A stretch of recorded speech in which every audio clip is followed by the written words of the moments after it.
On March 24, 2013, Eliza Sherman followed her routine, arriving on time, doing exactly what she was supposed to do. She stood outside, waiting, just as she had been instructed. Nothing seemed wrong. Nothing seemed out of place. But why was she told to wait outside, at that exact location, at that precise moment? Minutes later, Eliza was found in a nearby alley, fatally stabbed. No robbery. No witnesses. No clear suspect. So what really happened in those few missing minutes? Was this a random act of violence in broad daylight, or was Eliza deliberately placed there by someone who knew her schedule? And if this wasn't random, then the most disturbing question isn't just who killed her, it's who made sure she would be there.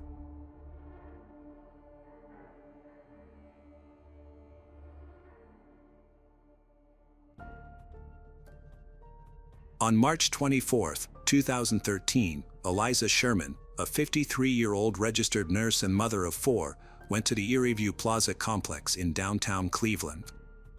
She had a 10:30 a.m. meeting with her divorce attorney, Gregory Moore. The meeting location was communicated to her via text message. Eliza was in the middle of a complicated divorce, and crucial decisions and a hearing were coming up. She never entered the building. Moore texted her that he was running late and told her to wait outside. Surveillance and digital evidence confirmed she waited near the building, checking her phone. Minutes later, at approximately 11 a.m., Eliza was found in a nearby alley on East 9th Street. She had been stabbed multiple times and was pronounced dead at the hospital shortly after. There was no sign of forced abduction or a prolonged struggle. The attack was quick, targeted, and brutal. Investigators believe Eliza was lured to the location under the guise of a legitimate appointment. The timing of her arrival, the delay, and the location itself suggest a planned attack. Why was she told to wait outside, making her vulnerable? This wasn't random, it implied planning, coordination, and knowledge of her schedule. Someone knew she would be standing there, and everything happened within a very short time frame. Eliza was a dedicated nurse known for her methodical and attentive nature. She was rebuilding her life as she navigated the final stages of her divorce. Court records indicate there were financial and personal disputes that remained unresolved. Despite the divorce, her children were central to her life. She was described as protective and steady. There were no reports of her expressing fear for her safety or any known threats against her. Her life was becoming increasingly complex with work, legal obligations, and communications with her attorney all converging. On March 24th, she followed her schedule precisely, arriving at the designated location at the correct time, a detail that would become crucial to the investigation. Investigators found no evidence of risky behavior or connections to criminal activity. The focus quickly shifted to those within her personal and legal circles. The key question wasn't just who attacked her, but who knew where she would be at that specific time. Eliza was at a turning point in her life, with legal issues and changing relationships. It seemed she was losing control. Then, something specific happened during this period of transition. Was Eliza simply unlucky, or did someone who knew her well plan her movements? The alley was small, practical, and easy to miss. It was located on East 9th Street, near a busy downtown area, but didn't seem dangerous. Delivery trucks used it, and people sometimes walked through it.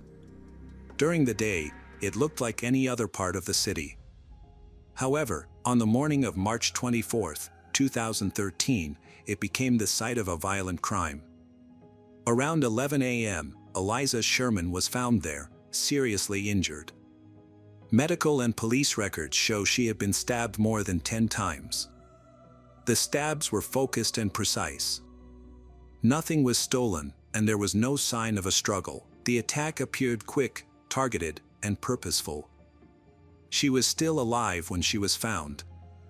Emergency services arrived quickly and took her to MetroHealth Medical Center. Despite their efforts, she died shortly after arriving. The time between the attack and her death was very short, just minutes. Investigators started by looking at the facts of the scene. The attack's location, so close to where she was waiting, immediately narrowed the search. This wasn't a kidnapping or a crime that happened in multiple places. Whoever attacked her approached her near where she was supposed to meet someone. This detail was important. No one admitted to witnessing the attack. Surveillance footage from the area only showed some things, like movements and figures, but it had gaps. In the beginning, there was nothing clear enough to identify a suspect. This lack of clarity was itself suspicious. The scene didn't offer much physical evidence.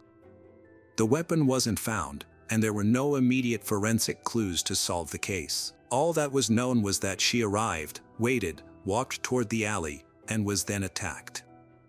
Investigators asked, why that alley? It wasn't a random choice. It was nearby but hidden enough to allow for a few seconds of isolation. Just enough time to commit the crime. The precision of the attack suggested it wasn't impulsive. The timing was too close to her arrival, and the location was exactly on her path. Whoever did it didn't just find her by chance. They met her there. But did she recognize them before the attack, or did it happen too quickly for her to understand the danger? Without a clear suspect, investigators started looking at people close to her. This is standard procedure. In cases without forced entry, theft, or randomness, attention turns to those closest to the victim, family, partners, and professional contacts. Anyone who knew her routine, had access to her, or had a reason to hurt her. For Eliza Sherman, this group was specific but complicated. Her estranged husband was a central figure. Their divorce was ongoing, with unresolved legal disputes about finances, property, and the division of their shared assets. In many investigations, such circumstances immediately raise questions, but suspicion isn't proof. Investigators looked into his movements, alibi, and communications. According to the case records, nothing placed him at the scene. There was no direct evidence connecting him to the attack, and no strong inconsistencies that would lead to charges. The investigation into him remained open but unproven. Next, they focused on another important individual, Gregory Moore, the divorce attorney. He was the last person known to communicate with Eliza before she died. Text messages show he arranged the meeting that brought her to Erie View Plaza that morning. He told her to wait outside because he was running late. This decision, which was documented, left her vulnerable, alone, exposed, and stationary. Investigators began piecing together Moore's activities. They focused on these questions. Where was Moore between the scheduled meeting and the attack? Why was the office locked? Why did he delay the meeting? Initially, Moore claimed he overslept, causing him to miss the appointment. Investigators documented and accepted this explanation, given the case's uncertainties. However, doubts persisted. Moore's role wasn't minor, it was crucial. He arranged the meeting, controlled the timing, and was responsible for Eliza being outside the building at that specific time. Yet, in 2013, no direct evidence connected Moore or anyone else to the assault. There was no matching DNA, weapon found, or eyewitness account. The case remained unresolved, with suspicions existing but lacking solid evidence. Investigators saw a pattern, but couldn't draw a firm conclusion.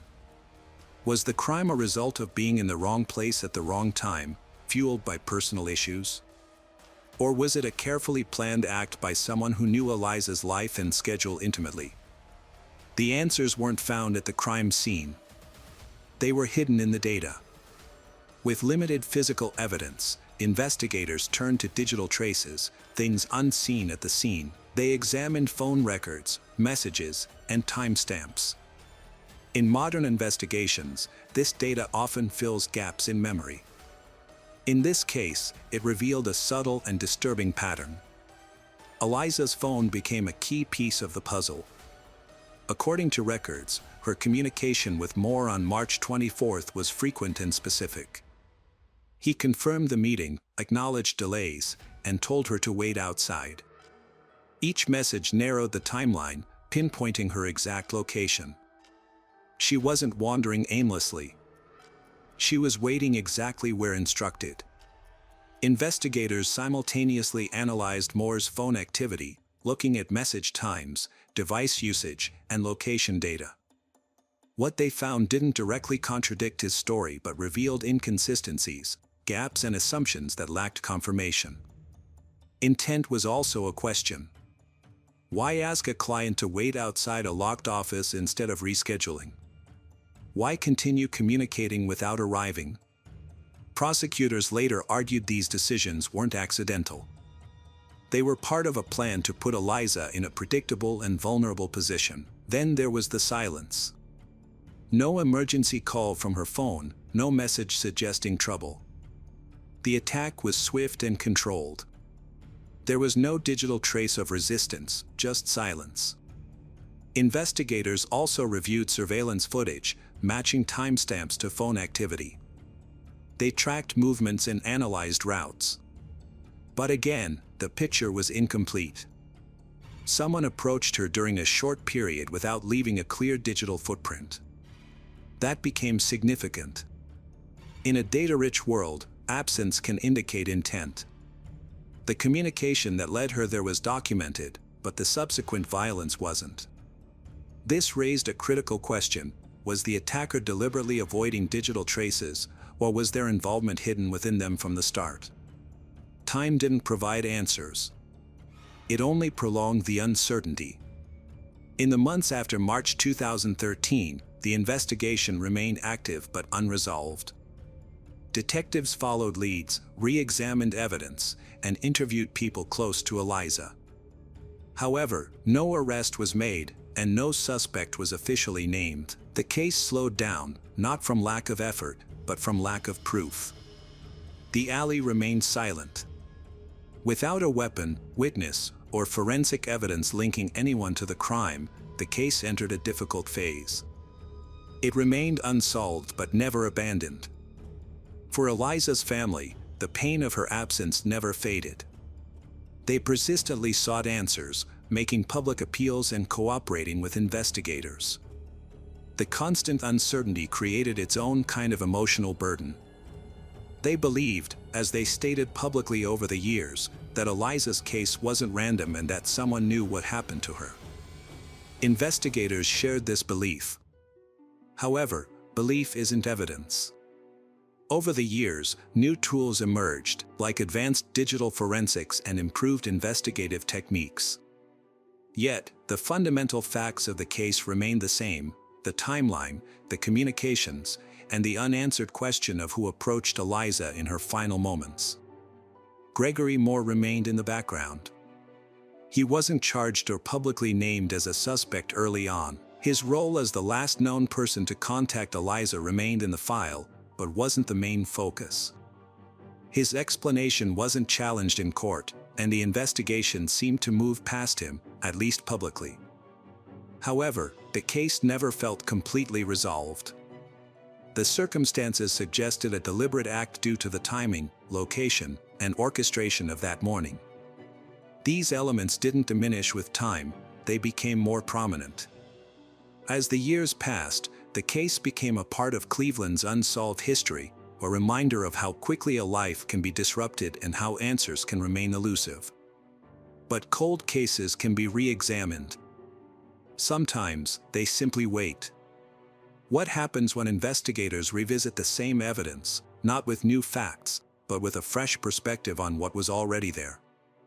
For over a decade, the case remained unresolved. Then, it progressed.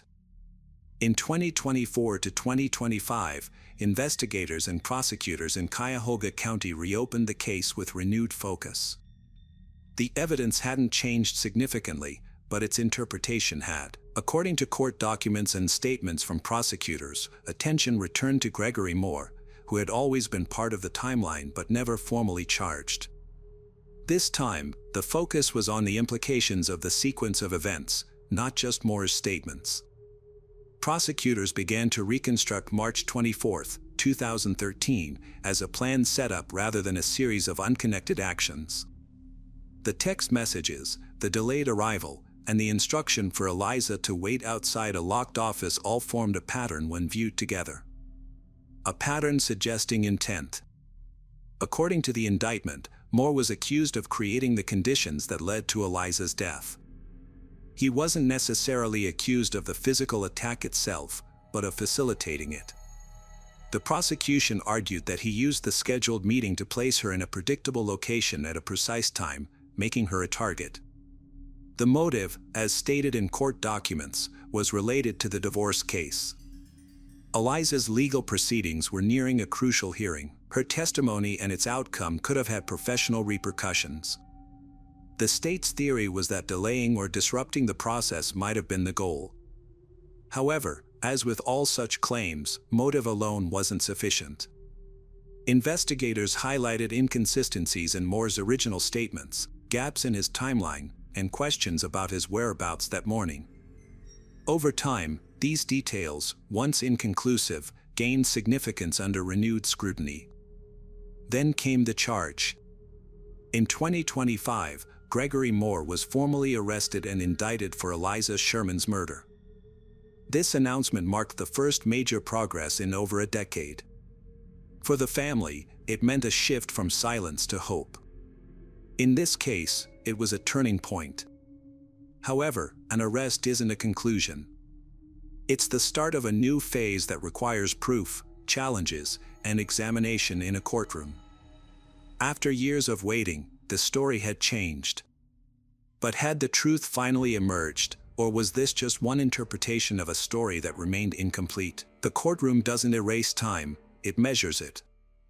More than a decade after Eliza Sherman went to downtown Cleveland for a routine legal meeting, her case entered its final and most critical stage. Gregory Moore's arrest transformed the investigation into a legal battle, where the narrative becomes an argument and evidence is tested under oath. The long-established facts were no longer enough on their own. They needed to be interpreted. The prosecution argued that the attack was planned, not random. They claimed Moore, Eliza's lawyer, manipulated her by setting up a meeting, arriving late, and telling her to wait outside, where she could be easily attacked. They argued this was a deliberate setup. The defense countered that there was no solid proof. They pointed out the lack of a weapon, eyewitnesses placing Moore at the scene, or forensic evidence connecting him to the stabbing. They claimed suspicion had grown over time, but suspicion isn't enough to prove guilt. The case hinged on the question of a deliberate plan versus a lack of definitive evidence. The prosecution presented a seemingly planned sequence of events. The defense highlighted the unanswered questions. The time that had passed complicated the case. As memories faded, evidence deteriorated, and interpretations changed. For Eliza Sherman's family, the legal proceedings meant more than just a resolution. They sought acknowledgement and accountability for the events leading to her death, even if every detail couldn't be pinned down. Their grief was fueled by years of unanswered questions, which were now being addressed in court. However, some questions remained unanswered even as the case progressed. The identity of the attacker was still uncertain. It was unclear whether the plan was carried out alone or with help. The investigation file showed these details were not fully confirmed. The story had developed, but some aspects were still unresolved. In cases like this, justice is rarely complete. It's based on what can be proven, not on everything known or suspected. Eliza Sherman's story continues beyond her death, in the way the system responded, the delays, the relentless pursuit of justice, and the eventual focus on the evidence that was present from the start. Her life was cut short. Her case was delayed. The truth emerged gradually, under pressure, and over time. Ultimately, one question remains, not just about what happened, but about why it took so long to uncover the truth. If the evidence was always there, why did it take so many years to take action?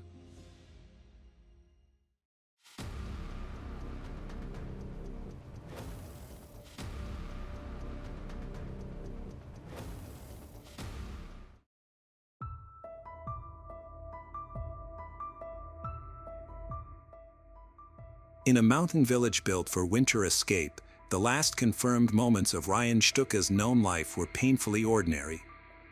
He was 20 years old, from Beaumont, Alberta, and spending the season in Sun Peaks, British Columbia, where he had moved in December 2017 with a close friend to work through the winter.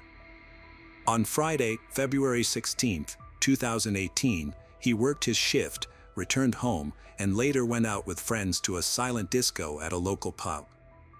Nothing in that sequence suggested a crisis. Nothing signaled that the night would harden into one of Canada's most haunting unsolved disappearances.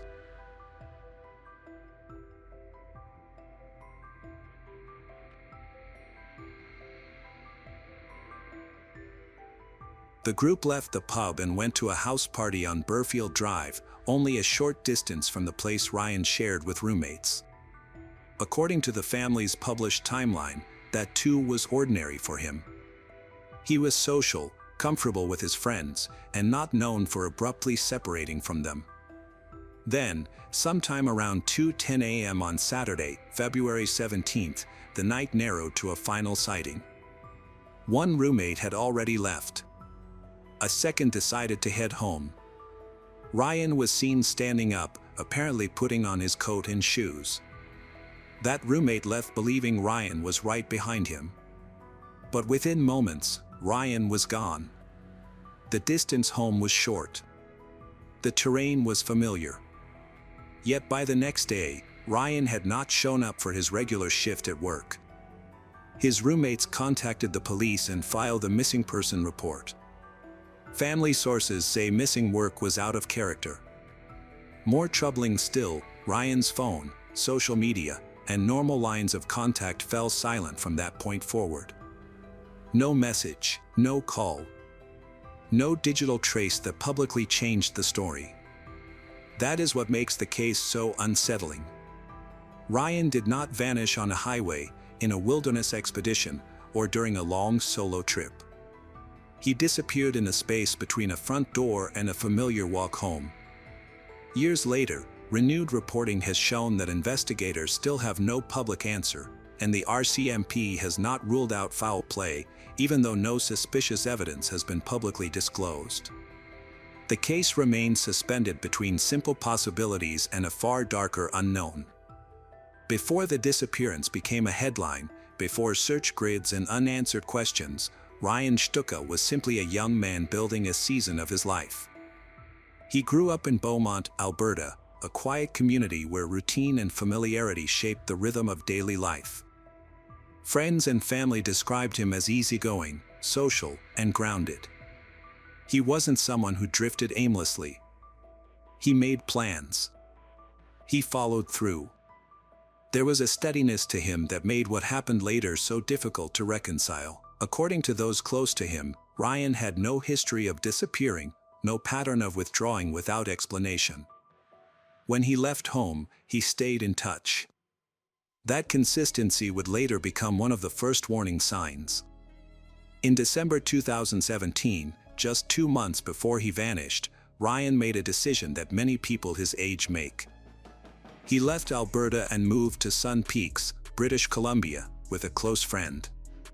The goal was simple: work the winter season, experience something new, and step briefly outside the structure of home. Sun Peaks offered exactly that: long days on the mountain, nights with friends, and a tight-knit community built around shared routines. He found work quickly and adapted without difficulty. Co-workers and roommates later described him as reliable. He showed up for his shifts. He kept a normal schedule. There were no known conflicts, no signs of distress that stood out in hindsight. If anything, his life in Sun Peaks followed a pattern that was predictable and stable. His friendships formed quickly, as they often do in seasonal towns. Shared housing, shared work, shared nights out. The environment was transient, but the connections felt immediate. Ryan fit into that world without friction. He attended social events, spent time with friends, and moved through the village with a familiarity that came from routine rather than time. There were no indications of risk. No evidence that he felt unsafe. No reports of arguments, threats, or unusual encounters in the days leading up to February 17, 2018. From every visible angle, Ryan's life was unfolding normally. That normality is what investigators would later return to again and again, because when someone disappears, the answer often hides in what changed. And in Ryan's case, nothing obvious had happened. A young man, far from home but not lost. Surrounded by people. Living a life that made sense. Which is why, when he stepped out into the cold that night and failed to return, the absence felt immediate and deeply wrong. Morning arrived quietly in sun peaks, the kind of still winter morning that reveals nothing at first glance. Snow muted the village. The night before seemed to dissolve into routine. But inside one shared home, something was already out of place. Ryan Shtuka had not come back. At first, it did not register as an emergency. In a resort town, late nights were common. People stayed at friends' places. Phones died. Plans shifted without notice. But as the hours passed, that assumption began to fracture. Ryan had work scheduled that day. He was known to show up. Reliable. Consistent. That was part of who he was. He didn't arrive. Roommates tried to reach him. Calls went unanswered. Messages received no reply. His phone, normally an active line of connection, had gone silent. According to information later shared by the family, there was no further activity on his device after the early morning hours. No indication of movement. No sign of communication. Just an abrupt stop. By midday, concern had hardened into something more serious. A missing person report was filed with the RCMP. The timeline they provided was tight, almost unnervingly so. Ryan had last been seen around 2:10 a.m., leaving a house on Burfield Drive. His home was only a short walk away. A matter of minutes. A route he knew. A route he had likely taken before. Somewhere within that small window, something had gone wrong. Investigators began with the immediate circle. Friends at the party were questioned. Roommates were asked to reconstruct the night. Who saw him last? What was his condition? Had he seemed upset, intoxicated, or distracted? The answers pointed in one direction, nothing unusual. No argument. No visible distress. No reason to believe he would not simply walk home and go to sleep. Police then turned to the geography of the disappearance. The distance between the party and Ryan's residence was minimal, but the area included open spaces, snowbanks, and partially developed lots. In winter conditions, even a short walk could become disorienting if something disrupted the path. But there was a deeper concern emerging beneath the surface of those early questions. There were no witnesses who saw Ryan after he stepped outside. No confirmed sighting on the road. No one could say they watched him reach the next point in his journey. The moment he left that house, the trail did not just weaken, it vanished. As daylight faded into another cold evening, the situation shifted from uncertainty to urgency.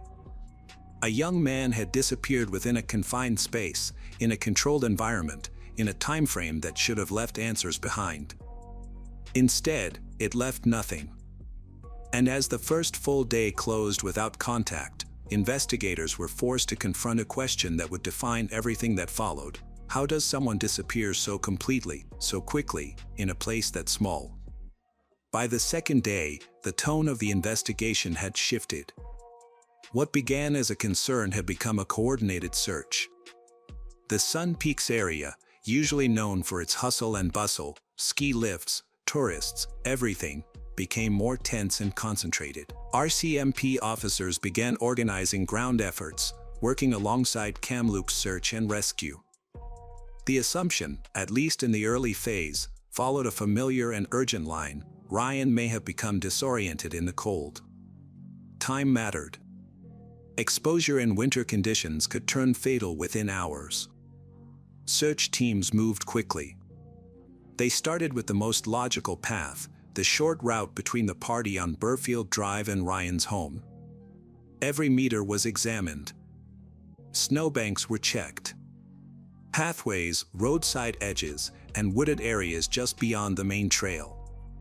Volunteers joined in, forming lines, walking shoulder to shoulder across terrain that had already begun to erase footprints. But the snow was both a clue and an obstacle. Fresh snowfall in the hours after Ryan's disappearance had blanketed the ground, softening any impressions that might have been left behind. If he had stumbled, fallen, or veered off course, the evidence was already fading. The window for reading the landscape had nearly closed before the search even began. Still, they expanded outward. K9 units were deployed, trained to pick up scent and follow it across a distance. Drones equipped with infrared technology scanned from above, searching for heat signatures beneath snow or brush. Helicopters swept over the surrounding area, mapping terrain that could not be easily reached on foot. Snowmobiles carried teams deeper into less accessible sections of the mountain. Each method added coverage. Each pass added hope. But nothing held. No clothing. No footprints that led away from the expected path. No disturbance in the snow that suggested a fall or struggle. The dogs did not produce a definitive trail. The infrared scans revealed no body heat, no hidden form beneath the white surface. It was as if Ryan had stepped out of the house and dissolved into the landscape. Days turned into extended search efforts. The grid widened.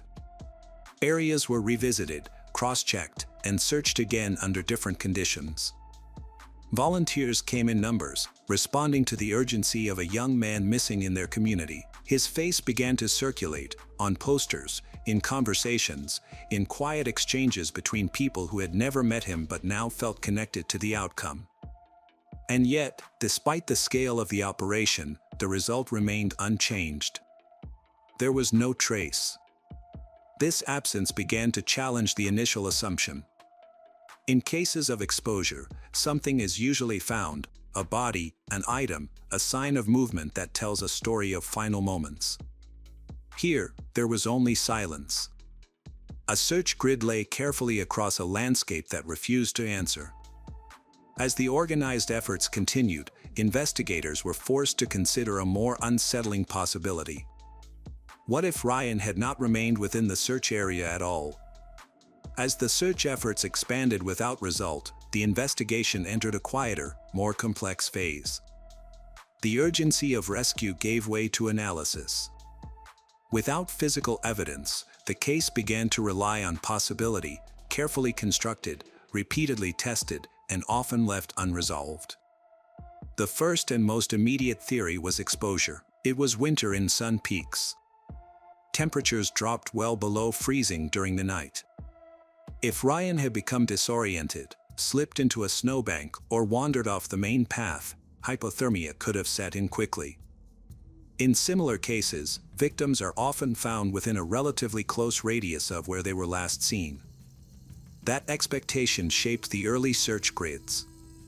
But the absence of evidence began to erode that theory. Despite extensive sweeps using trained personnel, K9 units, and aerial support, no trace consistent with exposure was located. No clothing, no disturbance in the terrain, no remains. Investigators did not publicly confirm any findings that supported a fatal accident in the immediate area. The landscape had been searched too thoroughly to ignore that silence. A second possibility emerged. Perhaps Ryan had taken a different path. A shortcut. A detour. In unfamiliar or poorly lit terrain, even a small deviation could lead to larger consequences.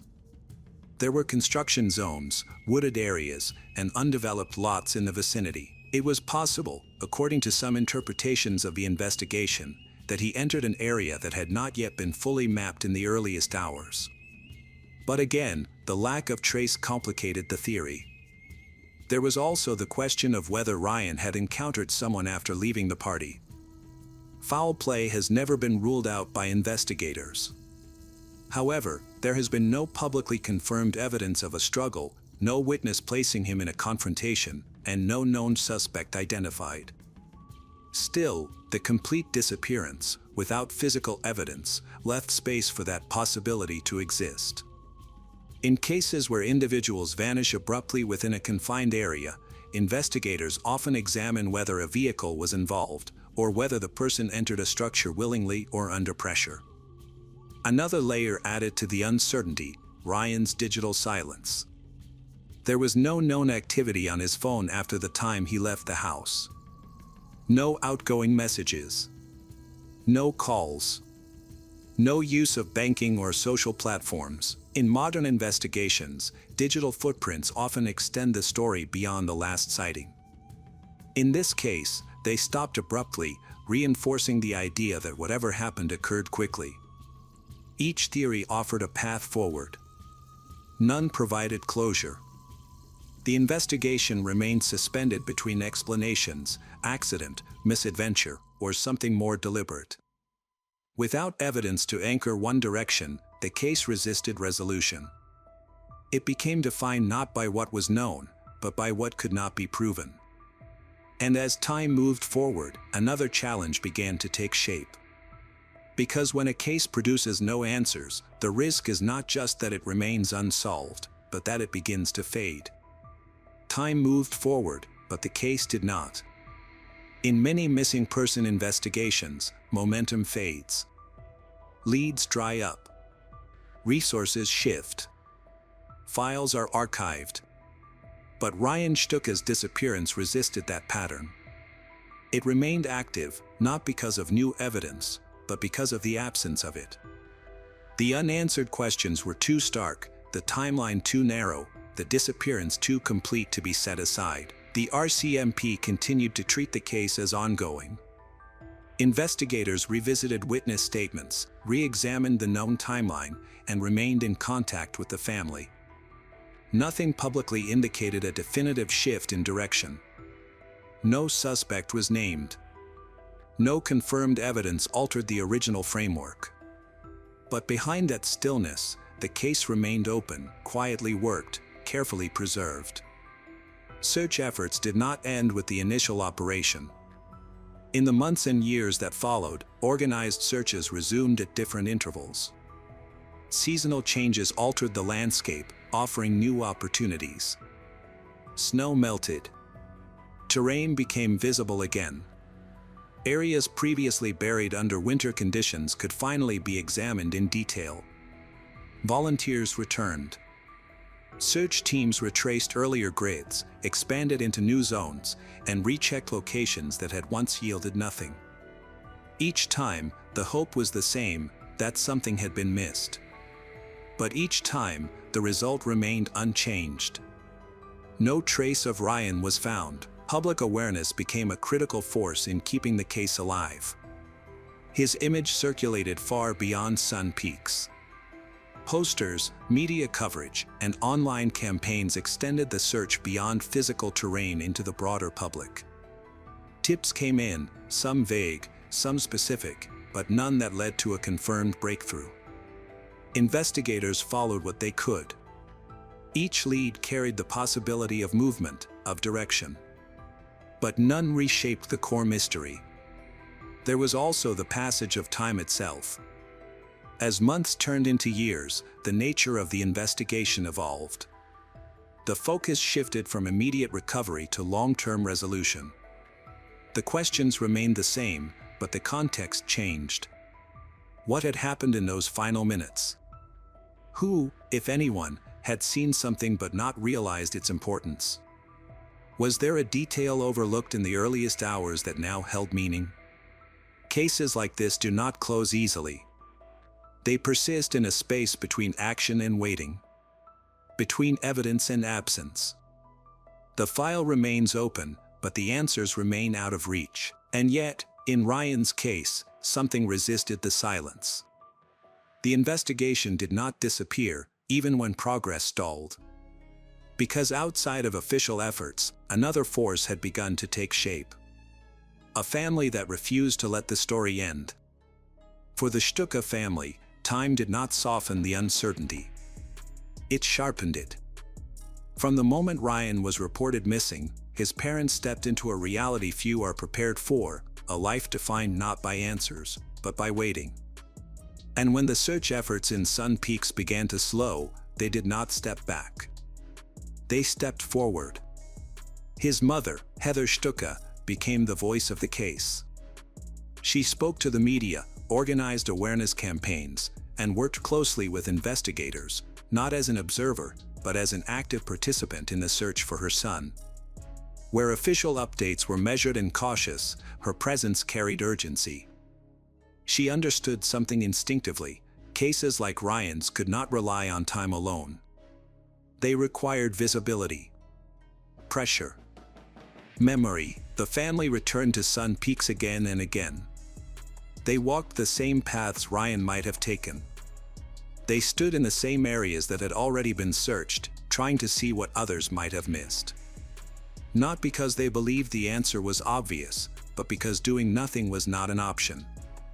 Each visit was both an act of hope and an act of endurance. They built a network. Through social media, community outreach, and public appeals, Ryan's story spread beyond British Columbia. His face became recognizable.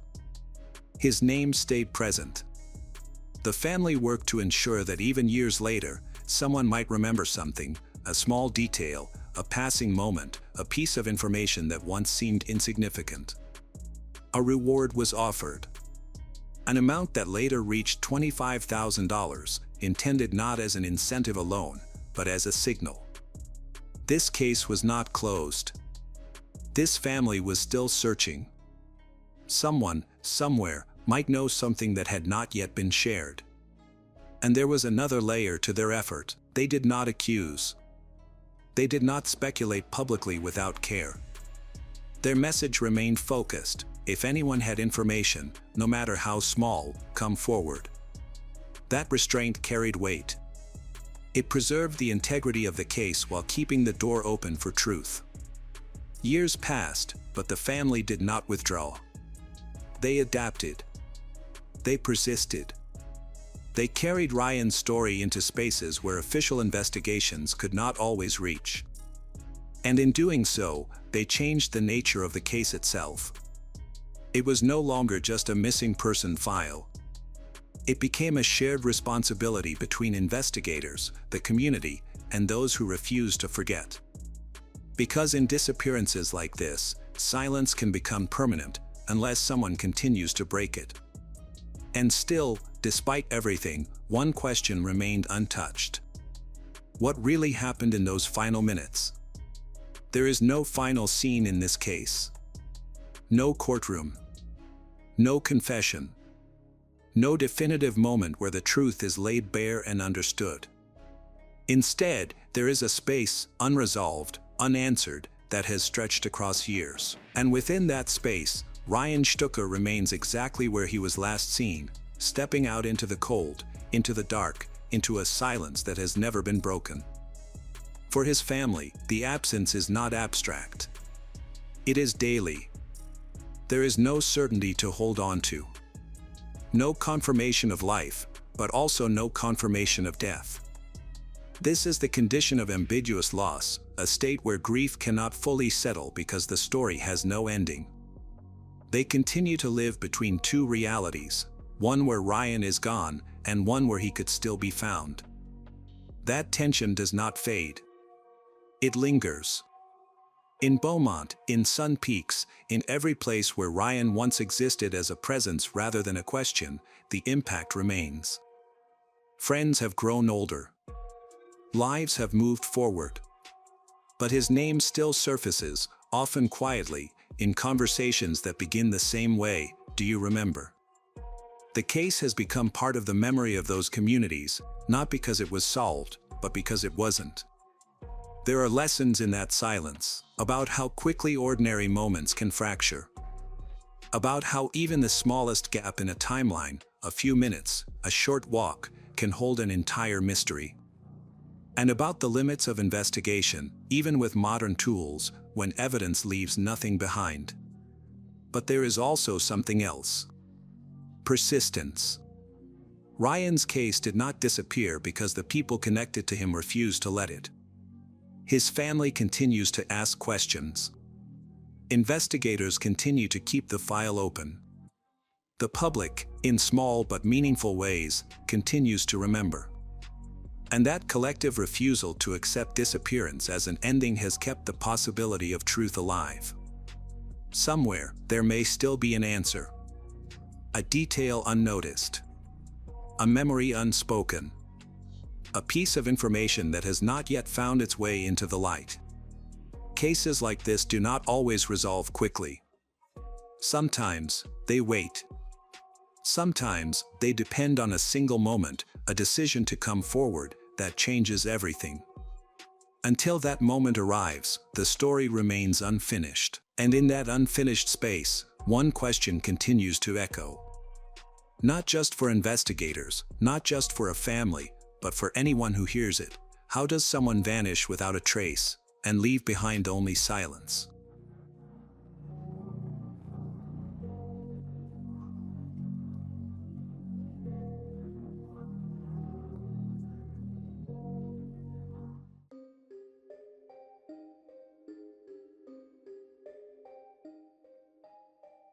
She was 19 years old when she came south, carrying little more than hope, instability, and the belief that a different city might give her a different life.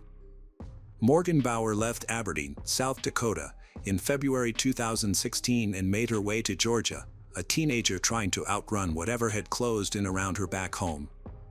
She was a young woman with limited money, uncertain housing, and no real safety net waiting for her when she arrived. In situations like hers, danger can arise from isolation, not just violence.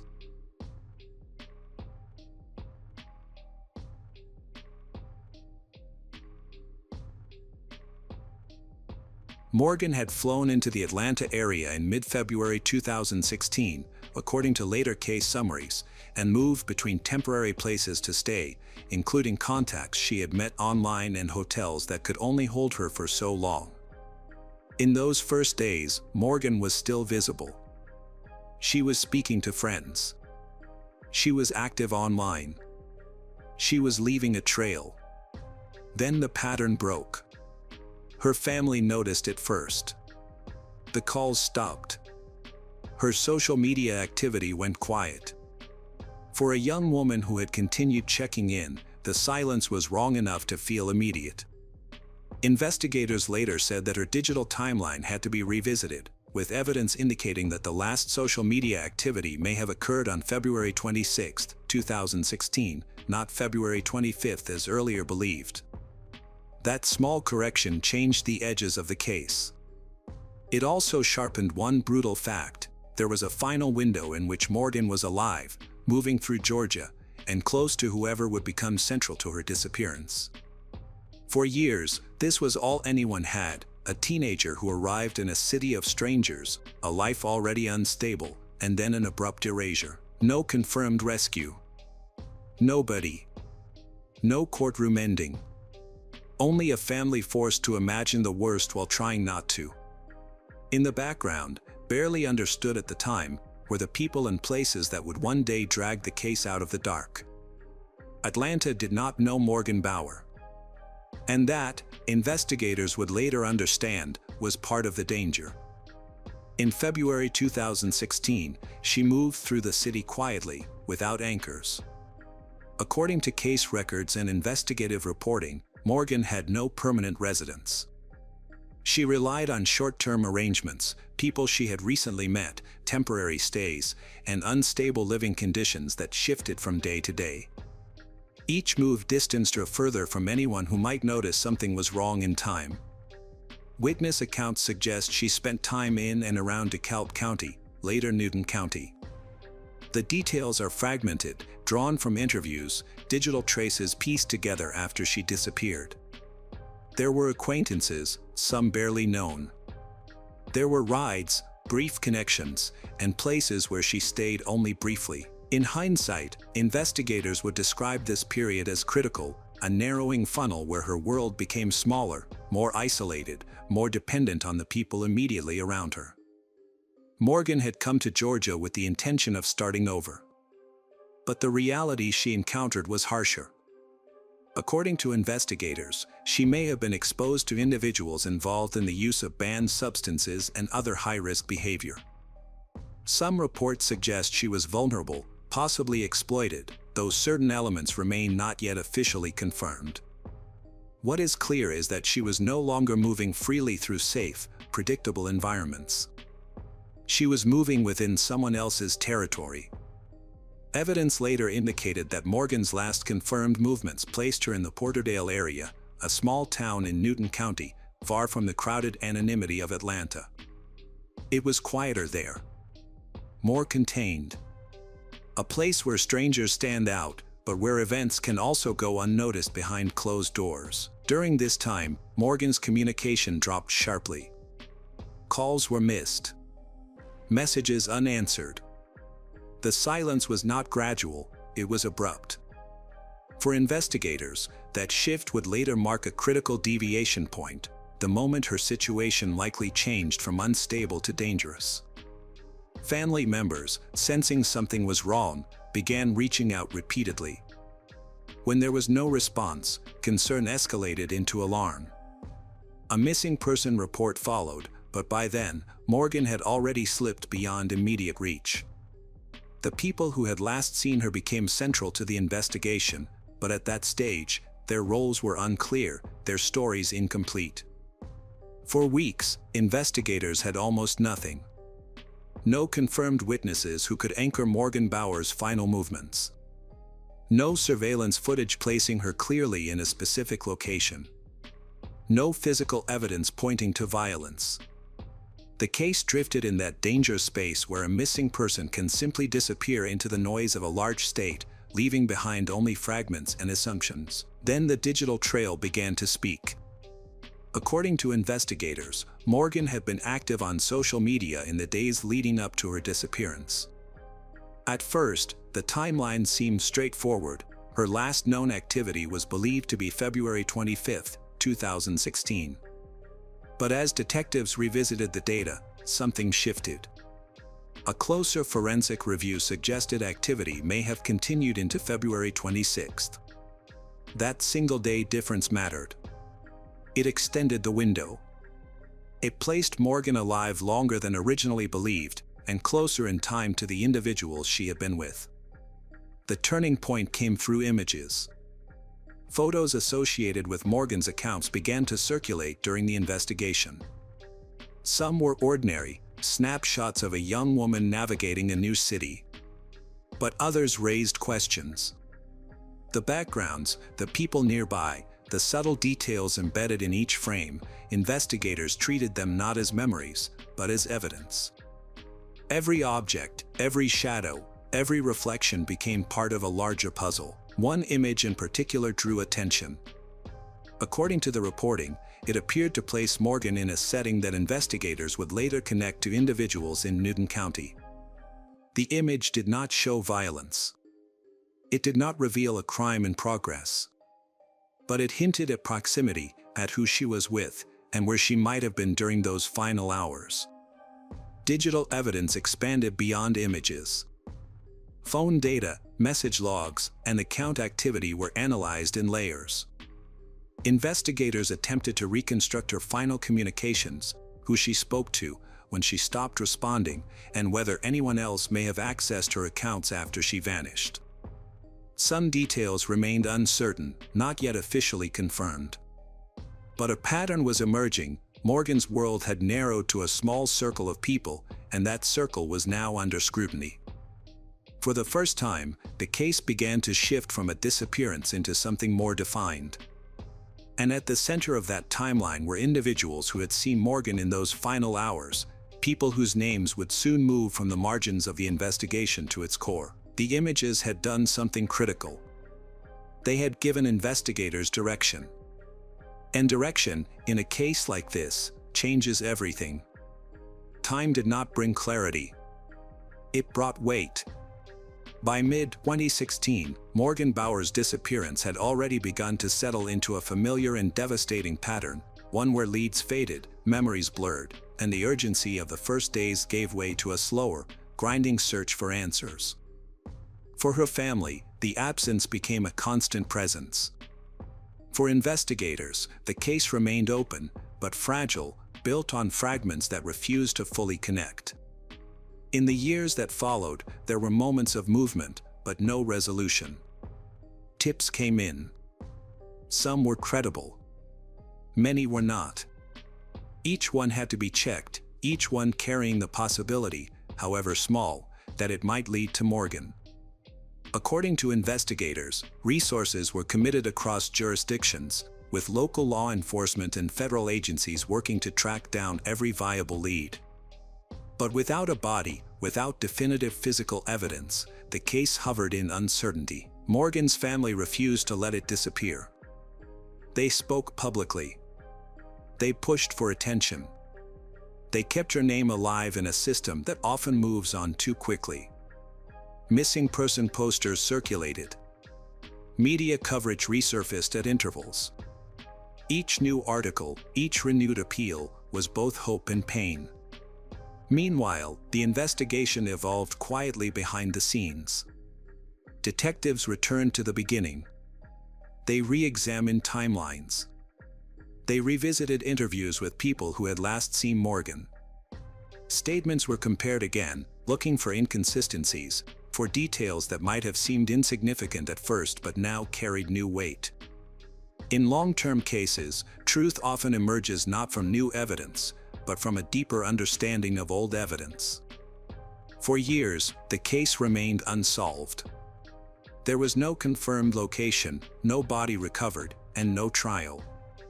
Just silence. By 2023, the pressure to solve the case would finally lead to a breakthrough. It wouldn't be from a tip or a confession, but from a search that would reveal the truth. In 2023, after 7 years of uncertainty, the case shifted from absence to evidence. It began with a search warrant.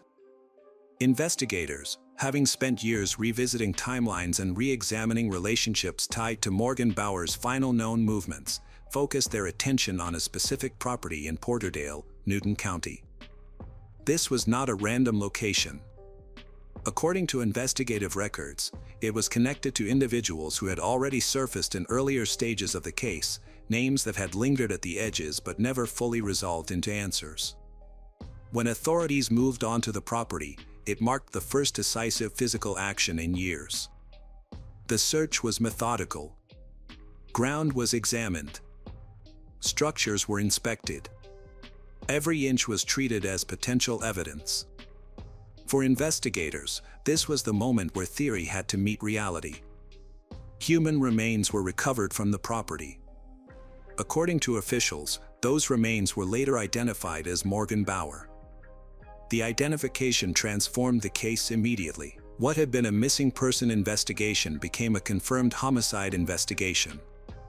For Morgan's family, the news carried a devastating duality. After years of not knowing, they finally had an answer. But it was the answer they had feared all along. For investigators, the recovery did more than confirm her death. It validated the direction the case had taken. The focus on individuals in Newton County was no longer speculative, it was grounded in physical evidence. The property itself became central, not just as a location, but as a scene tied directly to the final outcome of Morgan's life. Details surrounding the condition of the remains and the exact circumstances of her death were not fully disclosed publicly at that stage. Some aspects, according to case filings, remained part of the ongoing investigation and future prosecution. But the shift was undeniable. Shortly after the discovery, arrests followed. Authorities named 2 individuals connected to the property and to Morgan's final known movements. Their roles, their motives, the sequence of events that led to Morgan's death would become the next layer of the investigation, one that moved from search to prosecution. After 7 years, the investigation shifted. It was no longer focused on Morgan's current location, but on the crime committed against her and the identity of the perpetrator. With the discovery in Porterdale, the investigation moved with a clarity it had not possessed in years. Names that had once existed in the background were now brought forward: Jonathan Alexander Warren and Caitlin Goebel. According to official statements and court records, both were connected to the property where Morgan Bauer's remains were found, and both had ties to her final known movements in early 2016. For investigators, the focus shifted from locating Morgan to reconstructing what had happened in those final hours. Jonathan Warren emerged as the central figure. Reports described him as someone who had been in close proximity to Morgan during the last confirmed period of her life. His background, examined through investigative files and later court proceedings, revealed instability and patterns of behavior that drew scrutiny. Detectives began to piece together a timeline that placed Morgan inside an environment controlled not by chance, but by the people around her. Caitlin Goebel's role, according to the prosecution, was intertwined with Warren's. While details varied across filings and some aspects remained contested or not yet officially confirmed at that stage, authorities alleged that both individuals were present during critical moments connected to Morgan's disappearance and death. The case narrative, as outlined by investigators, suggested that Morgan had entered a situation she could not safely leave. What happened next was reconstructed through a combination of witness statements, forensic findings, and the physical evidence recovered at the Porterdale property. According to court documents, Morgan was killed shortly after arriving in that environment. The exact sequence, how events escalated, whether there was premeditation, and the roles each individual played became central questions for prosecutors. There were also elements that complicated the case. Some reports referenced unusual claims and alleged behavior surrounding the suspects, details that drew media attention but required careful handling in court. Judges would later weigh what evidence could be admitted, ensuring that only substantiated, relevant facts shaped the legal outcome. January 2024. Inside a Georgia courtroom, the years of silence narrowed into a single moment. Jonathan Alexander Warren did not go to trial. Instead, he entered a guilty plea, formally admitting to killing Morgan Bauer and concealing her body. The decision avoided a prolonged courtroom battle, but it also meant that many details would surface not through dramatic testimony, but through structured legal disclosures and agreed facts between prosecution and defense. According to prosecutors, the plea confirmed what investigators had reconstructed over time. Morgan arrived in Georgia in February 2016, vulnerable and without stable support. Within days, she encountered Warren and entered an environment that would become her last known location. The timeline, once fragmented, was now anchored by admission. Court records indicated that Morgan was killed shortly after being with Warren in Newton County. While not every step of the crime was publicly detailed, authorities stated that Warren was responsible not only for her death but also for the concealment of her remains on the Porterdale property. That concealment was critical. For 7 years, it had prevented recovery. It had a delayed classification of the case as a homicide. And it had forced investigators to work without the most essential form of evidence, a body. The guilty plea confirmed that this absence was not accidental. It was intentional. In court, the prosecution emphasized the brutality and finality of Warren's actions. They outlined how the investigation had gradually closed in, the re-examined timelines, the focus on Newton County, and the search warrant that led to the recovery of Morgan's remains in 2023. Each piece of evidence, once isolated, has now formed a coherent chain. The defense, in accepting the plea, avoided the risk of trial. There was no public cross-examination of witnesses. No extended forensic debate. Instead, the case resolved through acknowledgement, an admission that aligned with physical evidence already in hand. Warren was sentenced to life in prison. For the Morgan family, the hearing was not the moment the matter was closed. There was no restoration, no undoing. But there was certainty. After years of living in ambiguity, of not knowing where she was, what had happened, or whether she might still be alive, they were finally given a confirmed narrative, however painful. Yet even in that courtroom, not everything was answered. Some aspects of Morgan's final hours remained unclear in public records. Certain details, according to legal filings, were either not fully disclosed or were reserved within investigative documentation. And alongside Warren's conviction, the legal process involving Caitlin Goebel continued separately, leaving open questions about the full scope of involvement. What the guilty plea did provide was a line, clear and irreversible, between disappearance and truth. Morgan Bauer had not vanished into uncertainty. She had been killed, her body hidden, her absence prolonged by deliberate action. And it took nearly 8 years for that truth to be spoken aloud, in a courtroom, by the man responsible. The courtroom brought answers. But it did not bring everything back. After Jonathan Warren's guilty plea and life sentence, the case of Morgan Bauer moved from investigation into aftermath, a quieter phase, but no less heavy. The facts had been established. The central question, what happened to Morgan, had been answered in legal terms. Yet the emotional and social impact of the case extended far beyond the verdict. For Morgan's family, the resolution came with a paradox. For nearly 8 years, they had lived in uncertainty. That uncertainty had its own kind of pain, one defined by unanswered calls, by imagining possibilities, by holding on to hope even when hope became fragile. The recovery of Morgan's remains in 2023 ended that ambiguity. The guilty plea in 2024 confirmed the truth. But certainty carries its own weight. It replaces questions with realities that cannot be softened. They now knew where she had been. They now knew what had been done.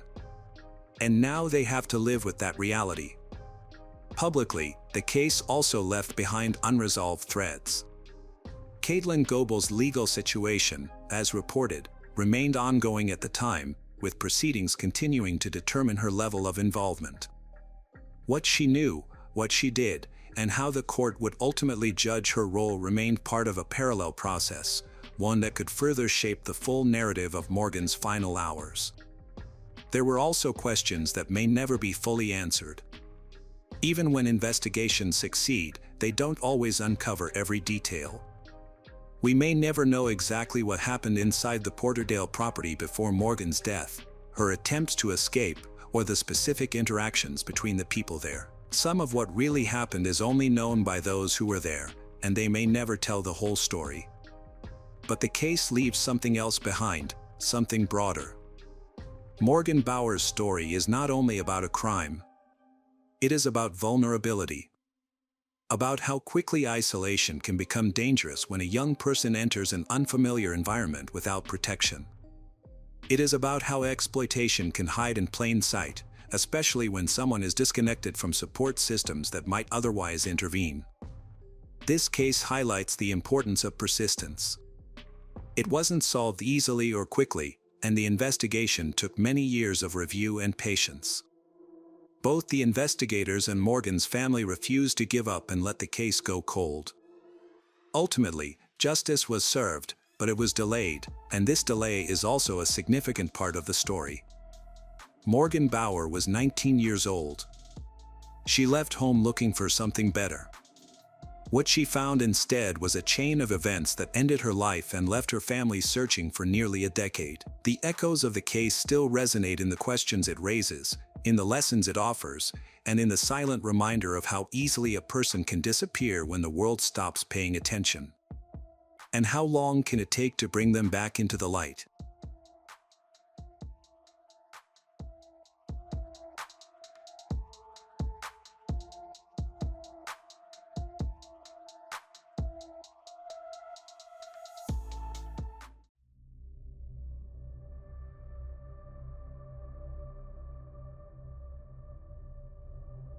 In the quiet southern town of Springfield, Georgia, where church bells ring on Sundays, neighbors wave across white picket fences, and families carry last names that go back generations.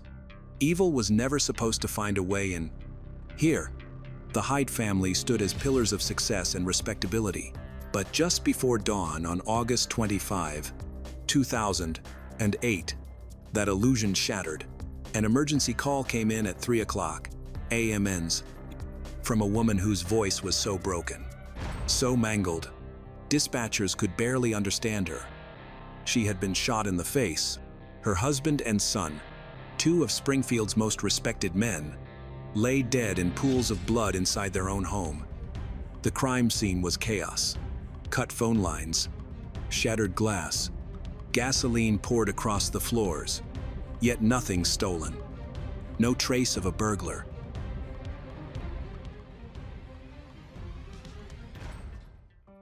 Springfield, located in the state of Georgia, USA, is a small town with roots dating back to colonial times. Despite its long history, it never grew into a major metropolitan area. Philip Martin Hite was a 59-year-old real estate developer who had built a multi-million-dollar business. His partners included his son, Cary Albert Hite, and several other relatives. A lifelong member of the Lutheran Church, he even served on the church council. Faith and family were central to his life. A native of the region and a highly respected citizen of Springfield, he was known for his contributions to the community's development and prosperity. His influence was reflected in the many positions he held: member of the board of directors of Effingham County Bank, president of the Chamber of Commerce, and member of the Georgia Coastal Rivers Water Resources Planning Advisory Board. He also took part in local politics. Philip met his future wife, Linda, in 1967 at a county fair in a neighboring town. It was love at first sight, and she returned his feelings. That same year, he joined the Georgia Air National Guard, serving nearly 20 years before retiring as a technical sergeant in 1987. After that, he devoted his time entirely to real estate and community work. By then, his eldest son, Craig, was nearly 20. A year after Philip and Linda married, he was followed by Chris a year later, then by the youngest son, Cary, 6 years after Chris. The two older boys were very much alike, sharing similar interests and temperaments. In many ways, they reminded people of Philip's own strict and decisive father. Cary, the youngest, was gentler in personality. He became the closest to Philip. As an adult, he followed in his father's footsteps, joined the family business, built a substantial fortune. He was active in the community and church and was highly respected in Springfield. Chris, the middle son, also found success in the construction industry and became just as prosperous and well-known as his father. Among the three children, only the eldest, Craig, grew up differently. He often referred to himself as the black sheep of the family, and he lived up to the title. He had been divorced multiple times, paid little to no child support, and showed minimal interest in his children. His eldest son refused to speak to him, considering him a failure. Though the boy remained close to his grandparents and the rest of the Hite family, Philip even paid the rent for the house where Craig's ex-wife and children lived. Craig simply couldn't maintain stable relationships with the rest of the family. By 2008, he was living in a small hunting cabin rented from a friend. He survived on disability payments due to a workplace back injury, supplemented by help from his family, especially his mother. Cary, the youngest son, met a girl named Robin while they were both students at Springfield High School. They fell in love and stayed together through their teenage years. They soon married and had 3 children. Philip, the eldest, named after his grandfather, Mackenzie, and Ellen. The family lived in a charming home on a large property. Robin worked with horses and participated in the family business. She always described Cary as a devoted husband and father, someone who had succeeded in building a stable, peaceful life. At 3:30 a.m. on August 25, 2008, the sheriff responded to a call from his deputy. He was told that 2 bodies had been discovered. As soon as he heard the address, he recognized it as the address of his friend, Philip Martin Hite, 59 years old, the deputy sheriff received an emergency call at 3:00 a.m.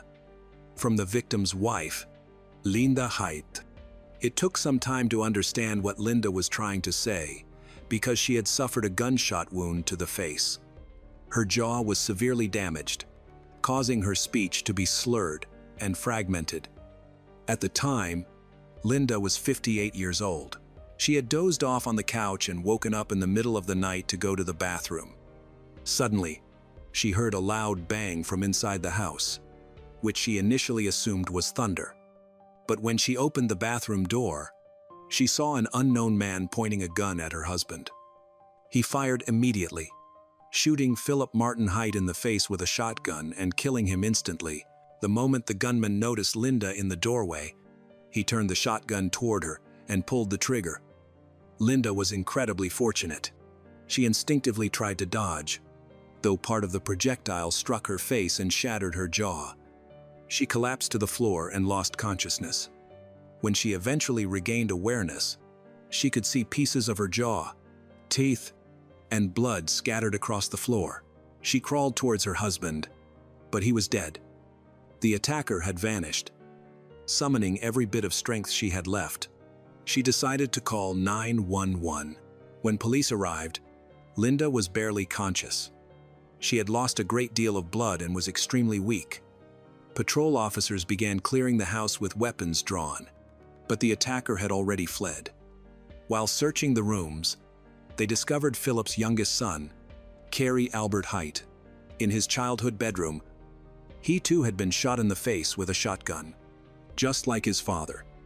Judging by his position, Cary had been caught completely off guard and had no chance to defend himself. Experts later determined that both victims were killed at close range, no more than 2 meters away, with a 12-gauge shotgun. When the sheriff responded to the scene, he immediately contacted the Georgia Bureau of Investigation, aware that he was too close to the Haidt family to conduct an impartial investigation. When GBI agents arrived, it quickly became clear that the house did not resemble a typical burglary scene. Although the phone lines had been cut and a pane of glass in the door was broken, nothing was missing, not even cash left in the open.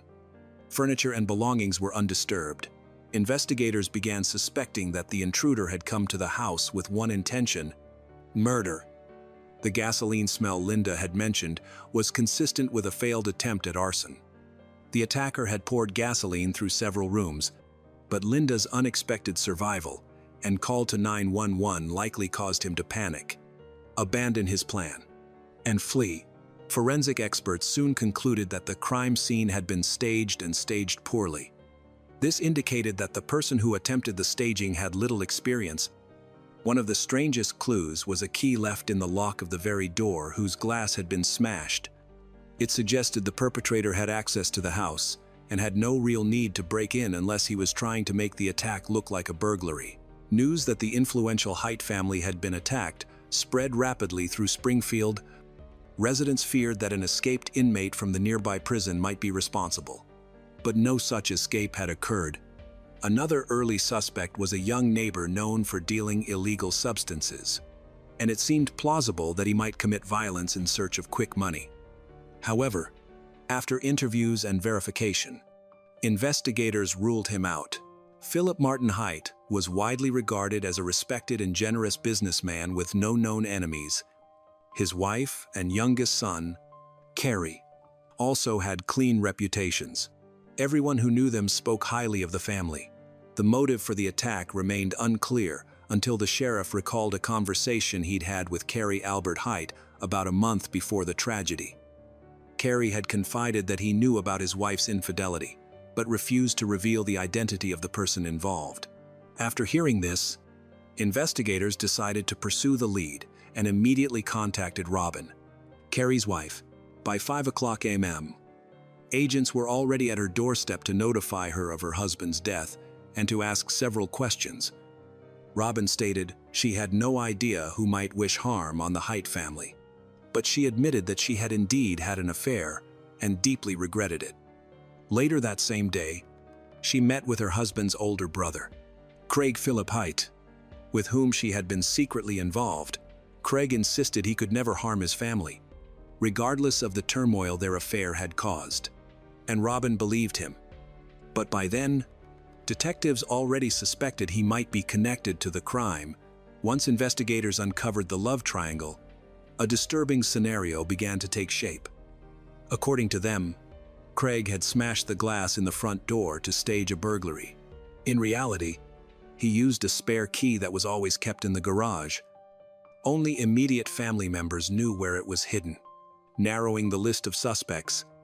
With the key, he entered the house, went directly to Carrie's room, and shot him in the face. He then moved to his parents' bedroom. Philip woke up after hearing the noise and stood up. But before he could react, Craig fired a shotgun blast into his face, killing him instantly. Linda, Craig's mother, was attacked next. To cover his tracks, he poured gasoline around the house. But before he could ignite it, he heard Linda awake and speaking on the phone. Realizing the police would be arriving soon, in his haste to flee, Craig left the key in the door's lock. The only potential confirmation had to come from the one person who survived the attack, Linda. Linda Height was rushed to the hospital and stabilized. She was placed on a ventilator and remained unable to speak. A county officer was assigned to guard her until she was discharged. Her sons visited her in turns. The officer noticed that when Craig held her hand while she was still unconscious and whispered that he loved her, her blood pressure spiked dramatically, from 100 to 140, and she began to tremble. Linda later dismissed this as absurd, insisting she had no memory of visitors during that period and couldn't imagine her body reacting that way. Even after regaining consciousness, she maintained that she hadn't seen the attacker's face and didn't know who it was. Craig Philip Height cooperated with investigators and didn't object to the search of his home and vehicle. He even volunteered, before being asked, that his shotgun, a pair of boots, and a gas can were missing. A search of his vehicle uncovered shell casings matching the type used in the murders, but the shotgun was never found, preventing ballistics testing. Though the attacker had made other mistakes in staging the scene, he had removed all spent shells from the house. Furthermore, Craig was the only family member without an alibi. He failed a polygraph test, and many people close to him described him as a habitual liar, making his statements difficult for investigators to trust. The community grew increasingly anxious during the investigation. The sheriff eventually addressed residents at a press conference, assuring them that the motive was personal and that the public was not at risk. Still, weeks turned into months without an arrest. Concerns persisted. When word of the love triangle began circulating, tensions escalated. One concerned citizen even called the FBI, demanding the arrest of Craig and Robin. But with no physical evidence against either of them, detectives pressed on with their work. Circumstantial evidence began to pile up. One detective noticed bruises on Craig Philip Height's arm that resembled marks caused by a shotgun's recoil when it isn't held properly against the shoulder. Craig claimed he got the bruise by slipping in the shower and even demonstrated the scenario during a reenactment. However, investigators found his explanation unconvincing. Additionally, Craig repeatedly lied to police. He initially denied the affair with Robin, even though it was widely known. Later, a realtor named Christie, whom Craig had contacted 2 weeks before the murders, came forward. She recalled that Craig showed little affection for his family, especially his father. When she asked about payment for a property, Craig said he planned to sell it later and receive a large sum. Then, details about changes to Philip Martin Heights will emerge, revealing a potential motive for Craig: financial gain. He harbored romantic feelings for Robin, jealousy toward his brother Carrie, and resentment toward his father. The coincidences were striking. Curiously, immediately after the murders, Craig moved in with Robin. Acting as if nothing had happened, he used his brother's belongings, even driving Carrie's children to school, while continuing to deny the affair and claiming he was helping the widow. Carrie's children were fond of Uncle Craig, but the rest of the family wanted nothing to do with him. Craig himself showed no interest in interacting with them. He didn't pay child support, had no stable employment, and held a dubious reputation. Nevertheless, Robin clearly remained infatuated with him. Carey had already updated the beneficiary of his $5 million life insurance policy after discovering his wife's infidelity. But he had not changed his will, allowing Robin to inherit his estate. She lived off the inheritance, though the funds were soon depleted. On May 22, 2009, nearly 9 months after the murders, Craig was arrested. Although no direct physical evidence existed, investigators learned that Craig and Robin had purchased wedding rings and were planning to move to another state, Robin's birthplace. Fearing they might flee, authorities acted swiftly. Craig was charged with 11 counts, including 2 counts of first-degree murder, aggravated assault, attempted murder of his mother, malicious intent, robbery, possession and use of a firearm. A hearing was scheduled for December 2010. By then, detectives had been painstakingly reconstructing the chain of events leading to the tragedy. The 2008 financial crisis had severely affected Carey and Robin's daily life. As a real estate professional, Carey struggled with a collapsing market, forcing him to work long hours and deal with urgent problems late into the night. During this period, Robin was often alone with the children, feeling isolated and complaining that her husband wasn't paying enough attention. In April 2008, she began an affair with her husband's older brother, Craig. After a family dinner at a local restaurant, the two returned to the Heights home, and in a private moment, Robin confessed her attraction to Craig. He reciprocated, and they had intimacy for the first time in Carey's childhood living room. Their affair continued, with Robin frequently visiting Craig's hunting lodge. Despite this, Robin had no intention of leaving her husband or pursuing Craig fully. She was drawn to Craig, but insisted she still loved Carey and felt guilty. 2 weeks into the affair, she confessed to Carey. The revelation devastated him. However, Carey was strongly opposed to divorce. Believing partly that he was responsible, he agreed to marriage counseling on the condition that Robin end the affair completely. Robin verbally agreed, but continued the relationship in secret. Lying to Carey, her unwillingness to cut ties with either man set the stage for the tragic events that followed. When Philip learned of the love triangle that summer, he was outraged and demanded it stop, threatening to cut Craig out of his will. He also shamed Robin, reminding her that it was Carey who had provided her with a wealthy, comfortable life that Craig could never offer. Serious arguments erupted between the brothers and Robin. Philip grew increasingly concerned. He shared details with his closest friends, and the stories were disturbing. His sons had threatened each other. Philip tried to intervene, but it was clear that matters were spiraling out of control. A week later, Carey hired a divorce lawyer. One of his primary objectives was to amend his $3 million life insurance policy. He removed Robin as the beneficiary, directing the payout into a trust for their 3 children. He also drafted a new will. At the same time, Philip consulted a lawyer to revise his own will. Initially, he planned to disinherit Craig entirely, but later reduced Craig's share from 1/3 to 1/9. The new will was officially signed on August 22, 2008. That same day, Carey was scheduled to sign documents amending his will to disinherit his wife. However, unforeseen circumstances caused him to miss the appointment, leaving the original will in effect. The following day, Craig arrived at his father's house armed with a gun. Another argument erupted with Carey over Craig's relationship with Robin.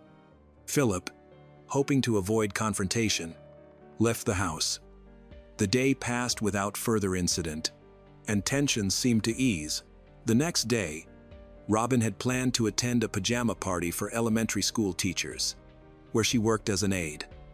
The party was canceled due to several attendees falling ill. Instead of informing Carey, she drove to Craig's hunting lodge and spent the night with him. During their time together, they discussed the escalating family drama.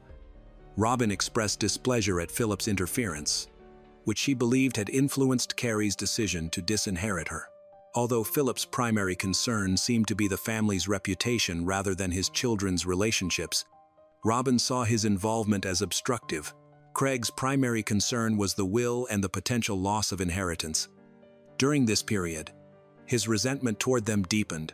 The following morning, they was awakened by a helicopter circling the property.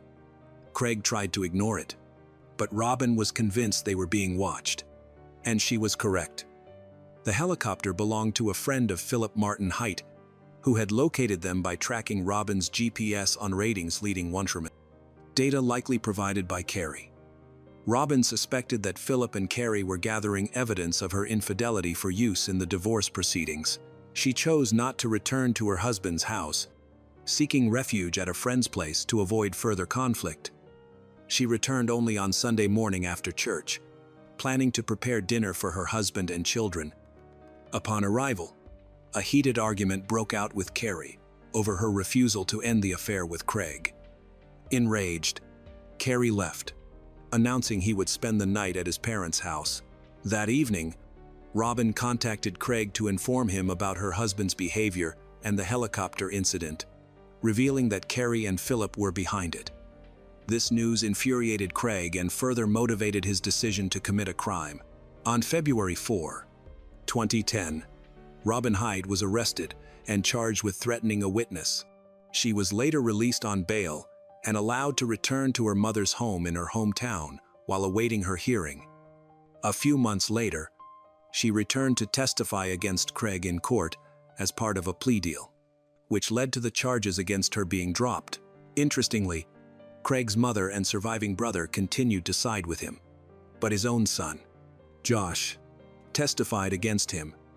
Robin's testimony proved to be the most damaging. She detailed the intricate family dynamics, the infidelities, and Craig's increasingly dangerous behavior. She also addressed her own questionable role, framing it as a product of circumstance. This revelation raised questions among the jurors. Why wasn't Robin considered an accomplice? Many suspected she had manipulated Craig, turning him against his family for her own gain. The motive seemed clear: money. She would inherit a substantial portion of her husband's estate. Robin had both the opportunity and motive. So many felt she could have influenced Craig to commit murder. The prosecution faced a significant hurdle because their evidence was mainly circumstantial. The defense took advantage of this weakness by portraying Craig in a more favorable light. They highlighted the lack of concrete evidence, like DNA, fingerprints, or eyewitness accounts, directly linking him to the crime. Throughout the trial, Craig insisted he was innocent and never admitted any guilt. Despite these obstacles, the prosecution presented a compelling case. They narrated the events with clarity and argued that Craig's motive was to usurp his brother's life, coveting the money, the business, the wife, the house, and the car. Penniless and unemployed, Craig allegedly resorted to murder to obtain what he wanted. The prosecutor argued that Craig's guilt was undeniable. Ultimately, Craig Philip Height was found guilty on all counts and sentenced to 2 life sentences plus an additional 85 years, effectively ensuring he would never be eligible for parole. Throughout the trial, and even after Craig's conviction, Robin remained largely indifferent and continued having affairs. When Craig learned of her betrayal, he was furious, believing he had sacrificed everything for her only to be abandoned while serving a life sentence. Robin, however, quickly moved on with her life, unexpectedly. This situation led to Craig's defense securing a Supreme Court appeal. Robin's new boyfriend had taken the disassembled murder weapon to a custom rifle manufacturer, a friend of the Height family. Documents accompanying the gun revealed it belonged to Carrie. Robin claimed she intended to restore it as a memento of her deceased husband. But the restorer suspected another motive and informed Craig's lawyer. Upon reviewing the documents, the defense realized the weapon had never been entered into evidence. They sought to have it tested, theorizing that the prosecution had overlooked or ignored evidence against Robin in their rush to conclude the high-profile case. The defense argued this could mitigate Craig's guilt. However, during the subsequent hearing, the prosecution successfully challenged these claims, and Craig's sentence was upheld in January 2013. Craig's mother and brother continue to support him, maintaining their belief in his innocence. Craig himself still denies involvement in the crime. Meanwhile, Robin remarried and moved to Charleston. She shares custody of her children with Linda Height. She was later arrested for attempting to pass a bad check, a minor offense, but was never charged in connection with the double murder case. Residents of Springfield, however, remain convinced that Robin escaped justice, viewing her as a manipulative figure who betrayed the family that had welcomed her in.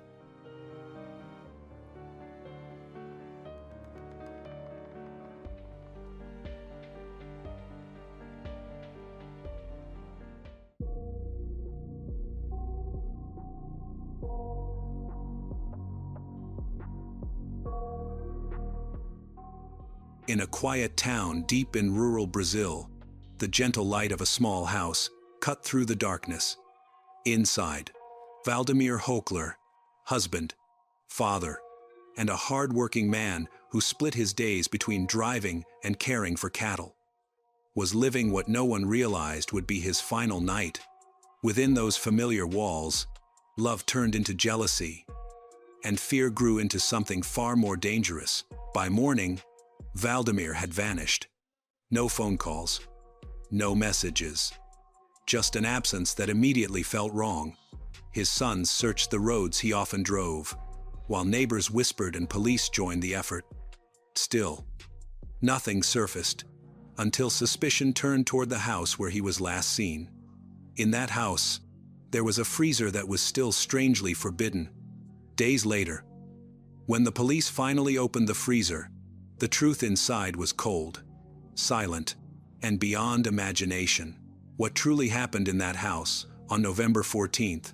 How did a family built over decades collapse into betrayal, fear, and a discovery that would stun an entire community?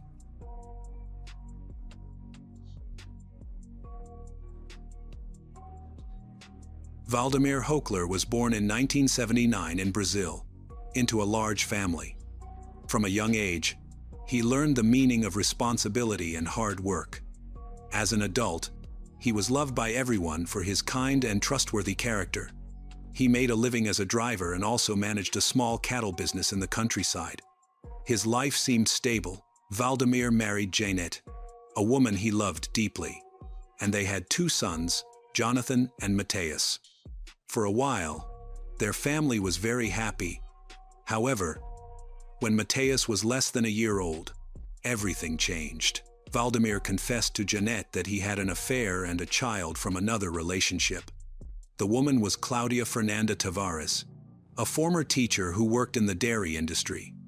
She gave birth to a baby girl named Gabriella, just a few months after Mateus was born. This truth devastated Janet. She felt betrayed and did not know how to cope. Despite her heartbreak, she chose not to divorce, hoping Valdemir would eventually end his affair and return to their family. For a time, Valdemir moved in with Claudia to help care for their newborn daughter, Gabriella. Claudia gave up her job to focus on raising Gabriella.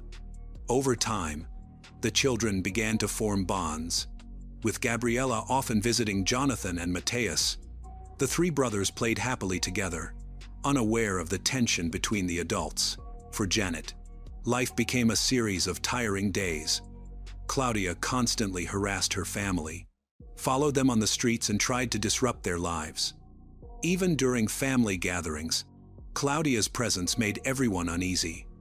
One time, when Valdemir was taking Janet and the children to her mother's birthday party, Claudia followed them in her car. The pursuit was so intense that Janet tried to hide inside the vehicle to avoid being seen. Claudia tailed them for miles until they finally managed to get away. An experience Janet later called sheer madness, but it didn't stop there. Claudia even visited their home, even when they were entertaining friends. Each time Valdemir was discovered, he had to go into hiding to avoid trouble. Her control over him seemed to grow, and she could not accept his ongoing contact with Janetti, whom she viewed as a rival. The harassment continued over the phone. Claudia called their home repeatedly, using harsh words to insult Janete and her relatives. Claudia bragged about her relationship with Valdemir and mocked Janete, saying that she was just a maid and that her husband loathed her. Yet according to Jeanette, those claims were far from reality. Finally, because she was so tired and could not bear it anymore, Jeanette decided to end everything.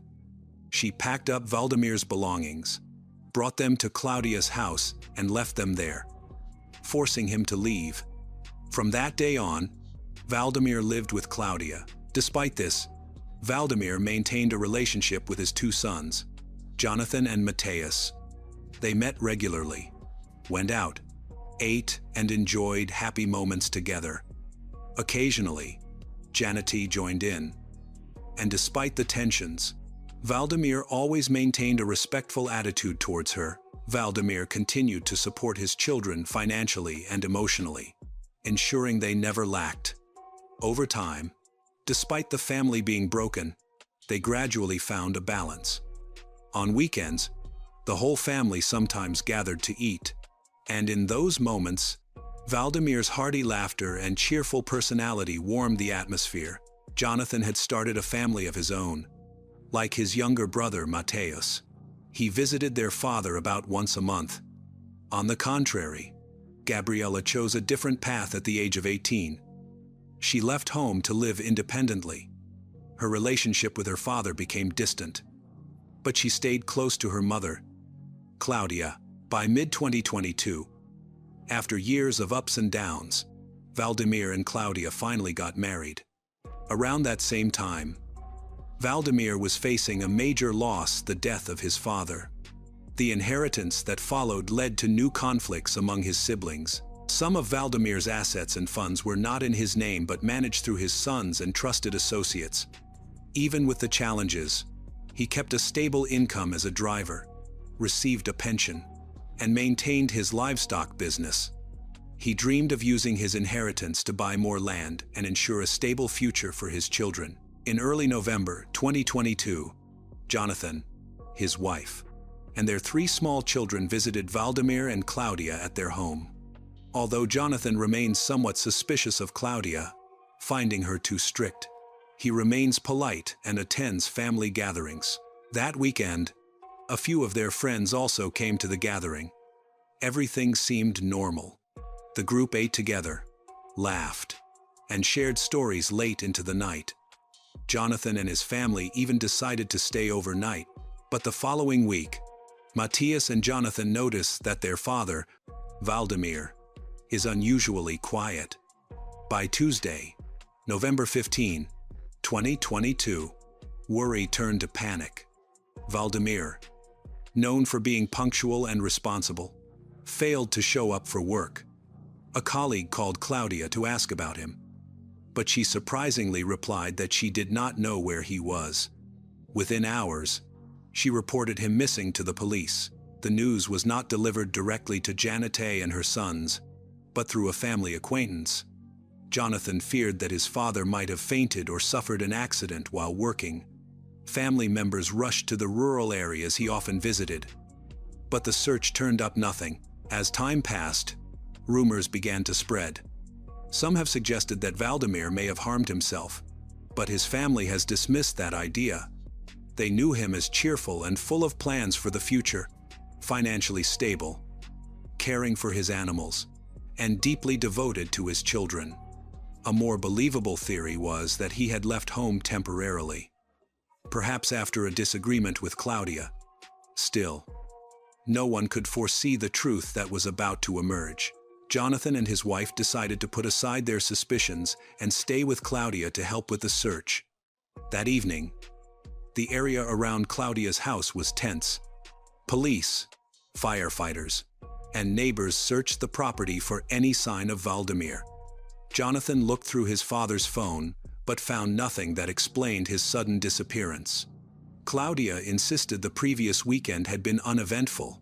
They had eaten pizza with friends and spent Sunday peacefully together. Her story sounded reassuring, but small details began to raise doubts. That night, Jonathan and his wife stayed at the house. Claudia refused to sleep in her bedroom, choosing instead to stay on the living room sofa, saying she wanted to be awake in case her husband came back. From that spot, she had a clear view of the refrigerator. When Jonathan went to get a glass of water, Claudia reacted strangely, as if the sight of him opening the fridge made her uneasy. He dismissed it at the time, thinking she was just anxious and grieving, but in the following days, her behavior continued to draw attention. Claudia became unusually protective of the refrigerator, refusing to let anyone else open it and insisting on serving all the food herself to those helping with the search. On Saturday, November 19, 3 days after Claudia reported Valdemir missing, she was summoned to the police station to give an official statement. Investigators did not yet see her as a suspect, but because of her close relationship with Valdemir, questioning her was unavoidable. During the interview, officers noticed visible injuries on her body, marks that looked like signs of a struggle. When asked, she agreed to undergo a forensic examination. However, shortly after leaving the station, she vanished. Around the same time, the investigation took an unexpected turn. A neighbor came forward with crucial information, something strange he had noticed that made him uneasy for days. Everyone knew Claudia's freezer was usually empty. She rarely stocked it beyond a few basic items. But when police entered her home, they found the freezer unusually full, packed with food that no one remembered her buying. The sight immediately struck investigators as suspicious, with the search having yielded no results and the case becoming increasingly confusing. The police decided to examine the freezer closely. As they began to remove each layer of items, the horrifying truth gradually emerged. Hidden beneath the frozen food was the body of Valdemir, 43 years old. Preserved in the freezer, Claudia had carefully guarded. Preliminary evidence pointed to a horrifying scenario. Investigators believed Claudia had cleared the freezer, placed her husband's body inside, and then covered it with food to disguise the crime. The discovery shocked the community. Within hours, an arrest warrant was issued for her. As the news spread, people thought the search for Claudia would be prolonged. But shortly after, she appeared at the police station to surrender. Before that, she recorded a video and posted it online, declaring her readiness to take responsibility before the law. During the interrogation, Claudia confessed to killing Valdemir. She said she lived in fear, was constantly threatened by her husband, and believed he could kill her at any time. She insisted that her actions were in self-defense. According to her account, on the night of November 14, 2022, she gave Valdemir a sleeping pill. Once he was unconscious, she tied his limbs using techniques she had learned from her work on dairy farms. She said she briefly hesitated, realizing the seriousness of her actions, but thoughts of her own safety and her daughter's pushed her forward. She admitted to suffocating him with a plastic bag. Claudia described him as a jealous and abusive man. She recalled an incident 2 weeks earlier when he slapped her in public, which she said was the breaking point. On the night of the murder, he had forbade her from attending a New Year's party with co-workers, again asserting control. In her version, the killing was not planned revenge, but a desperate act of survival. Afterward, she told investigators she felt something she hadn't felt in years: freedom. Her defense attorney reinforced this view, portraying her as a woman driven to the edge by years of physical and psychological abuse. But the evidence told another story. Her injuries, inconsistencies in her testimony, and the gruesome effort to hide the body suggested something far darker. Authorities charged her, then 40 years old, with aggravated murder, concealment of a corpse, and making false statements. As her story spread across news outlets and social media, the case ignited national debate in Brazil about domestic violence, mental health, and the thin line between victimhood and accountability. For Valdemir's family, However, no explanation could ease the pain. The discovery shattered their lives. Jonathan, especially, could not move past one unsettling memory. During the days they searched for Valdemir, he and his wife had stayed at Claudia's house. She insisted on serving the meals herself and never let anyone open the freezer. At the time, he found it odd but thought little of it. After learning the truth, that moment haunted him while volunteers moved around the house helping. Claudia calmly took food from the refrigerator, the same place where her husband's body had been hidden, frozen in silence. For Gabriella, the revelation was unbearable. She had lost her father in the most unimaginable way, and the woman accused of killing him was her own mother. She was both shocked and filled with compassion. Despite her fear and hurt, she tried to be there for Claudia, the only mother she had left. Janet, Jonathan, and Matthaus understood that she was facing the greatest loss of all. Whatever their grief, they couldn't ignore that Gabriella was now a young woman without a father and with a mother in custody. Claudia stood by her version of events. She told investigators she had acted to protect her daughter, claiming Valdemir was jealous of her bond with Gabriella. She said Gabriella's decision to leave the house was due to the toxic environment Valdemir created. Meanwhile, the grim logistics of death unfolded slowly. Defrosting Valdemir's body took several days, delaying the wake and forcing relatives to endure prolonged anguish. When the funeral finally took place, what should have been a private farewell turned into a public spectacle. The media swarmed the ceremony, drawn by the shocking details of the case. Cameras flashed. Neighbors, friends, and even strangers stood by. Adding to the already distraught family's despair, investigators eventually reached a clear conclusion: Claudia had acted with premeditation. Still, one question lingered. Had she acted alone? Some suspected an accomplice, someone who might have helped move or hide the body. But according to the civil police, all evidence indicated that Claudia acted by herself. Even Valdemir's relatives, initially doubtful that she could have managed alone, came to agree. If she had help, they reasoned, the body would likely have been disposed of in a more typical way, perhaps abandoned in a vehicle or buried somewhere remote. The decision to use the freezer suggested that she had acted impulsively, out of fear and pressure. The motive, however, remained uncertain. Investigators uncovered conflicting accounts about Valdemir's character. One of his sisters had once accused him of violent behavior, though further inquiry revealed the dispute was likely linked to disagreements over inherited property rather than abuse. Records also showed that Claudia had filed a domestic violence complaint in 2019.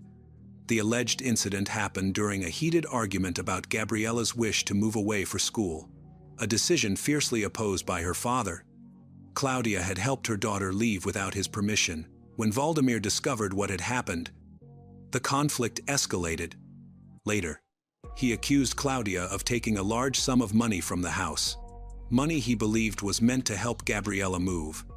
Claudia, in turn, claimed that he had taken it himself. For Janet, hearing these claims was excruciating.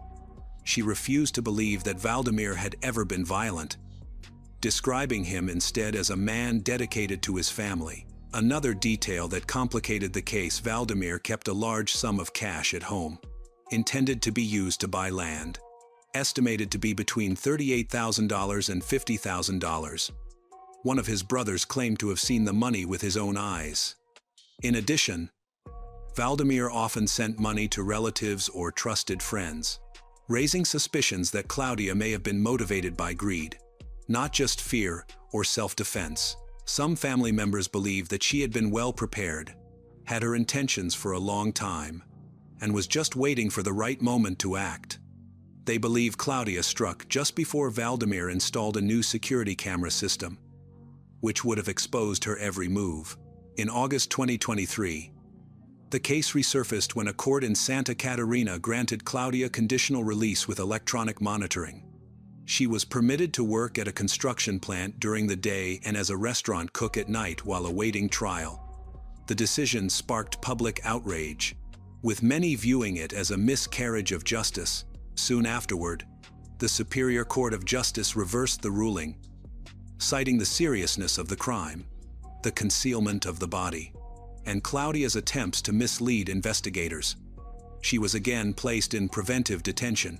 Her lawyer continued to defend her under a contingency agreement, stating he would only collect payment if she were acquitted. He has publicly expressed his belief that Claudia is completely convinced of her innocence. The trial of Claudia Fernanda Tavares began at 9:00 a.m. on Thursday, August 28, 2025, and lasted until dawn the following day. The witness testimony alone took up more than 11 hours.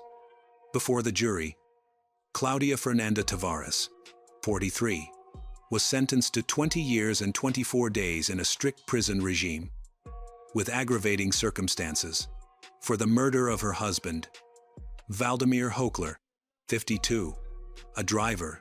The case of Valdemir Hochler remains one of the most disturbing in recent Brazilian history. For his family and friends, the loss left a lasting wound. The man they once loved and trusted was dead, and the woman who once confessed her love to him was accused of causing his death.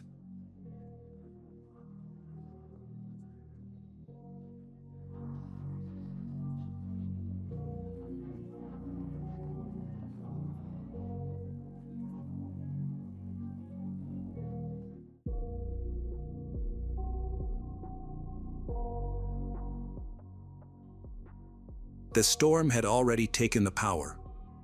Wind pressed against the small home in Shelby, North Carolina, rattling its quiet certainty. Inside, sometime after midnight on February 14, 2000, 9-year-old Asha Degree lay in bed she shared with her older brother. By all accounts, it was an ordinary night. No signs of distress. No disruption that could explain what would follow. At approximately 2:30 a.m., according to later statements, Asha got out of bed. There was no forced entry. No evidence of struggle. According to the Cleveland County Sheriff's Office, the front door was quietly opened. Asha stepped outside into the dark, into cold rain.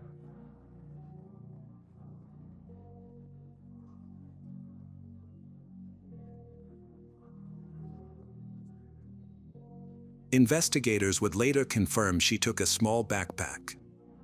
Inside were personal belongings and clothes, packed deliberately. Hours passed before the absence was discovered. Around 6:30 a.m., her mother, Aquila Degree, went to wake the children for school. Asha was gone. Within minutes, panic replaced confusion. Family members searched the immediate area. Then, a 911 call. The case moved from private fear to public emergency. But even before the call, something else had already begun to unfold on Highway 18. According to later witness statements given to investigators and reported by outlets, such as Summaries, at least 2 motorists reported seeing a young girl walking along the roadside between approximately 3:45 and 4:15 a.m. She was alone, wearing light-colored clothing, carrying something. One driver, concerned, turned his vehicle around. As he approached, the girl ran off the road and into the darkness, disappearing into nearby woods. It would later be believed, though not officially confirmed in absolute terms, that this was Asha, a 9-year-old, walking into the storm, fleeing from the only adult who stopped to help.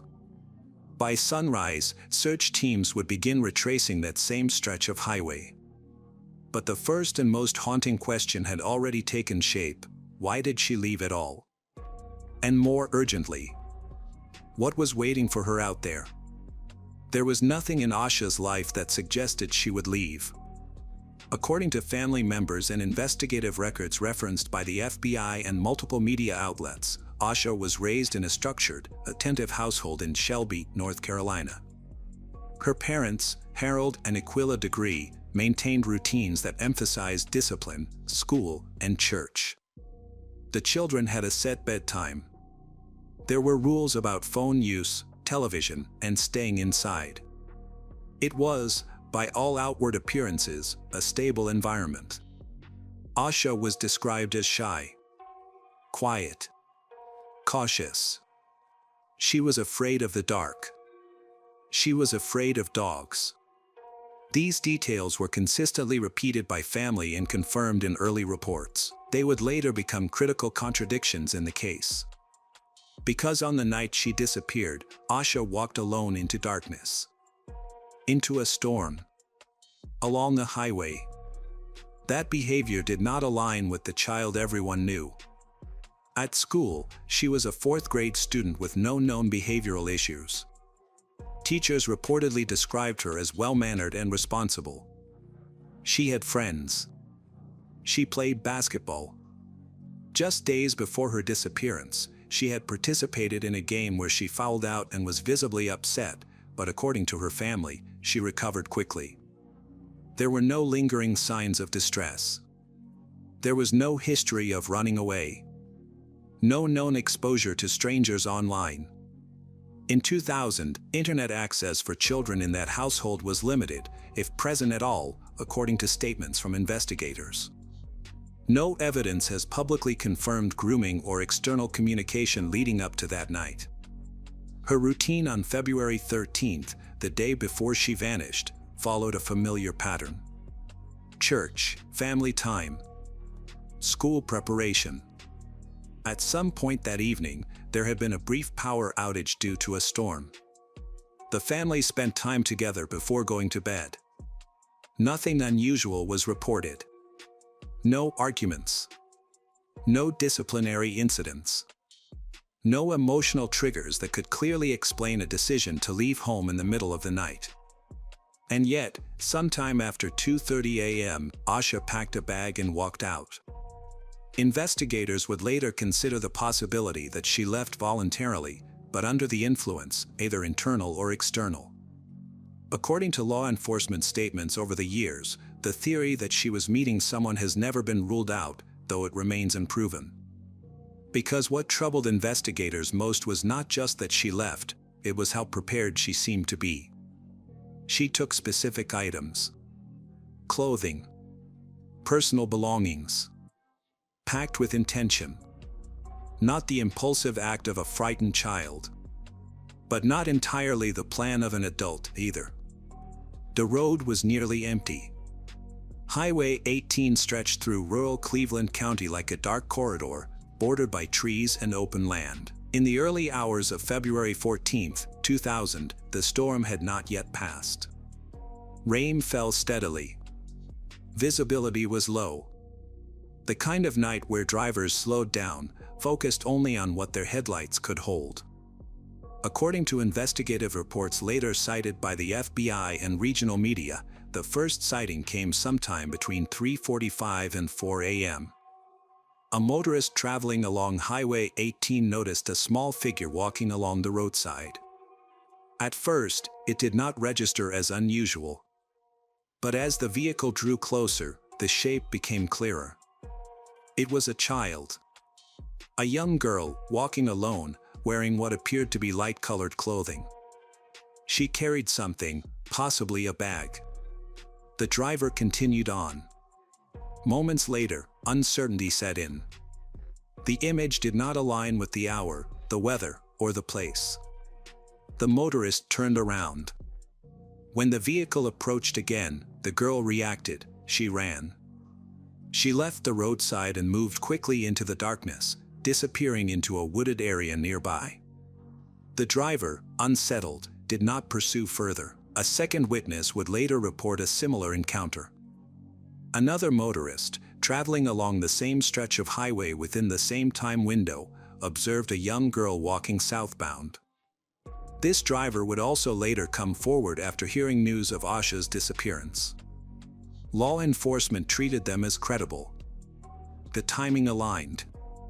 The location matched the direction away from Asha's home. According to the Cleveland County Sheriff's Office, these sightings became a central pillar in reconstructing her last known movements. But they raised deeper questions. Why was she walking along that specific route? Why did she avoid help? And more critically, Was she alone? At that stage of the investigation, there was no confirmed evidence of a vehicle picking her up. No direct witness to an abduction. No physical sign of struggle along the roadside. Only a pattern. A child moving with purpose, then vanishing into the trees. Search teams would later comb that exact area. Dogs were brought in. Officers walked the terrain where she had been seen leaving the road. But the woods gave nothing back. No footprints that could be definitively tracked. No immediate evidence of where she went next. By daylight, the road had changed. What had been an empty stretch of highway hours earlier was now crowded with patrol cars, volunteers, and search teams moving with urgency. The call had come in shortly after 6:30 a.m. A 9-year-old girl was missing. Last seen in her own home. No signs of forced entry. No explanation. No broken locks. No signs of entry. No forensic indicators of a struggle inside the house. According to early investigative findings, this strongly suggested that Asha had left on her own. Within hours, the case escalated. According to the Cleveland County Sheriff's Office and later FBI summaries, deputies began canvassing the area immediately surrounding the Degree home. Family members, neighbors, and volunteers joined the search. The focus at first was simple: assume proximity, assume she had not gone far. But then the witness reports came in. Drivers had seen a young girl walking along Highway 18 hours earlier. The direction matched. The timeline held. The search shifted. By mid-morning, law enforcement redirected resources toward the highway corridor. Ground teams began retracing the exact stretch where the sightings had occurred. Tracking dogs were deployed. Helicopters surveyed from above. Officers moved through wooded areas on foot, scanning for any disturbance, footprints, discarded items, or signs of struggle. But the terrain was difficult. Wet ground from the storm had compromised potential tracks. According to investigators, scent tracking dogs were used but struggled to maintain a consistent trail, possibly due to weather conditions and the passage of time. Attention, as is standard in missing child cases, briefly turned toward the immediate circle. Family members were interviewed. Timelines were checked. According to law enforcement statements, no evidence publicly emerged to implicate the parents or close relatives. Their accounts were consistent with the physical findings inside the home. Then, as search teams expanded beyond the highway and into nearby properties, something began to surface, small, almost insignificant at first. The first real break did not come from the highway. It came from a place no one expected: a tool shed. Several days into the search, as investigators expanded their radius beyond Highway 18, attention turned to a property along the same route where Asha had reportedly been seen. The location belonged to a local business, situated near the roadside, where one of the motorists had described seeing the young girl leave the pavement and run into the darkness. According to investigative reports later referenced by the FBI and regional media, search teams began examining outbuildings in the area. One of them, a small storage shed, stood slightly apart. Inside, the air was still, undisturbed at first glance. But as investigators looked closer, something felt out of place. Items had been moved, not significantly, not violently, but enough to suggest recent presence. Then came the details. Candy wrappers, a pencil, a hair bow. According to law enforcement statements, these items were later identified as consistent with belongings Asha had been carrying or wearing before her disappearance. The hair bow, in particular, was believed to match those owned by her, though some details have not been publicly confirmed with absolute certainty. What mattered was the implication. Asha had likely made it to this shed. She had left the road. She had entered a confined space. Possibly to hide. possibly to rest. Possibly because she was afraid. She took shelter. But for how long? And what happened next? The shed did not provide signs of struggle. No confirmed blood evidence. No clear indication of forced removal. Just traces of presence, followed by absence. It became the last location where investigators could reasonably place her with any degree of physical certainty. After that point, the case fractured again. No footprints leading away that could be reliably tracked. No witnesses beyond the road. No confirmed timeline beyond the early morning hours. For over a year, the case stood still. No confirmed sightings. No suspect. No clear direction. The trail that had once stretched from a quiet home to a dark highway, then into a roadside shed, had dissolved into absence. Investigators continued to pursue leads, but none produced a definitive breakthrough. Then, in August 2001, more than 18 months after Asha Degree vanished, the case shifted again. This time, the evidence did not emerge near Highway 18. It surfaced miles away. According to the Cleveland County Sheriff's Office and widely reported, construction workers along Highway 18 North, near Morganton, uncovered something unusual while excavating land for a new development. Inside a black trash bag, double-wrapped, was a backpack. It had been hidden beneath the soil. When authorities were notified and the contents examined, the connection became immediate. The backpack was identified as belonging to Asha Degree. The distance was significant, approximately 26 miles from her home. Inside the backpack, investigators found personal items believed to have been packed by Asha the night she left. Clothing. Objects tied to her identity. Among the reported contents, though not all officially confirmed in full detail, was also a New Kids on the Block t-shirt and a book not linked to her household, suggesting possible external contact or influence. The condition of the bag raised further concern. According to investigators, this indicated awareness, an attempt to hide evidence rather than abandon it.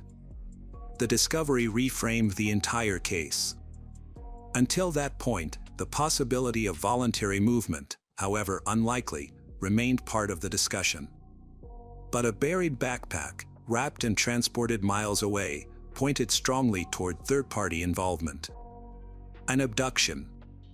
Or at minimum, post-disappearance interference. The timeline, however, remained fractured. There was still no confirmed moment of contact. No witness to a vehicle. No forensic link publicly tying the backpack to a specific individual. The case had changed. After the discovery of the buried backpack, investigators no longer treated Asha Degree's disappearance as a mystery of intent, but as a probable crime involving another person. The focus shifted from why she left to who she encountered after she did. And yet, even with that shift, the path forward remained uncertain. According to statements from the Cleveland County Sheriff's Office and later FBI involvement, hundreds of leads were processed in the months and years following the discovery. Tips came from across the state, and eventually, across the country. Some were based on memory. Others are on speculation. Many led nowhere. But a few stood out. One of the most discussed leads involved a vehicle. In 2016, after years of re-examining the case, the FBI and local authorities publicly announced renewed interest in a specific type of car, described as a dark green, early 1970s Lincoln Continental Mark IV, or a similar model. According to the investigation, witnesses had possibly seen a vehicle matching the description near the area where Asha was last observed along Highway 18. The detail was not new, but the emphasis was. Authorities believed the vehicle could be connected to her disappearance. However, no suspect was publicly identified in connection with that vehicle. No arrest followed. The lead, like many others, expanded the possibilities without narrowing them. Investigators also revisited the timeline repeatedly. They analyzed the gap between the shed and the buried backpack. They re-interviewed witnesses. They examined whether Asha had been lured, possibly by someone she trusted or someone who had observed her routine. According to official statements, the theory that she was meeting someone has remained under consideration, though never confirmed. There was no verified evidence of communication. No letters. No phone records indicating contact. Despite the scale of the investigation, no forensic evidence has been publicly disclosed linking any individual to Asha's disappearance. No DNA match. No confession. No direct witness to an abduction. The case moved forward in fragments. Each new lead raised hope, then collapsed under scrutiny. Each theory offered structure, then dissolved under a lack of proof. And over time, the investigation entered a different phase. Not closed, but suspended between knowledge and absence. Because even after years of work, one fact remained unchanged: there was still no definitive answer to what happened after Asha left that shed. And without that moment, the truth remained just out of reach. Years passed, but the case of Asha Degree never moved into the past. It remained active, revisited, reanalyzed, and, at times, quietly reawakened. According to the FBI and the Cleveland County Sheriff's Office, the investigation has never been closed. It exists in a state of persistence, waiting for something, one detail, one memory, one mistake, to shift the balance. Asha would have grown up. That fact became part of the public narrative. Age-progressed images were released over the years, showing what she might look like as a teenager, then as an adult. These were not just visual tools, they were reminders. That somewhere, theoretically, a life could still exist beyond the point where all evidence had ended. But investigators have been careful. While hope remains part of the case, the evidence tells a more complicated story. The buried backpack. The distance. The concealment. These are not elements typically associated with a safe outcome. According to law enforcement statements, the working assumption has long leaned toward foul play, though no official declaration of death has been made due to the absence of a body. And that absence matters. Without it, certain legal thresholds cannot be crossed. Certain conclusions cannot be formally declared. The case remains suspended, not solved, not forgotten. In recent years, authorities have renewed calls for information. Advances in forensic science, particularly in DNA analysis, have offered new avenues. Cold cases once thought unsolvable have been reopened through technology. Asha's case is among those that could still change, but technology alone cannot solve everything. For Asha's family, time has not dulled the question. What happened after she left the shed? Who crossed her path? And why has that moment remained hidden for so long? The case of Asha Degree is not defined by what is known. It is defined by what is missing. A child leaves home in the night. She is seen walking alone. She hides. Then, she vanishes. And somewhere between those points, the truth still waits.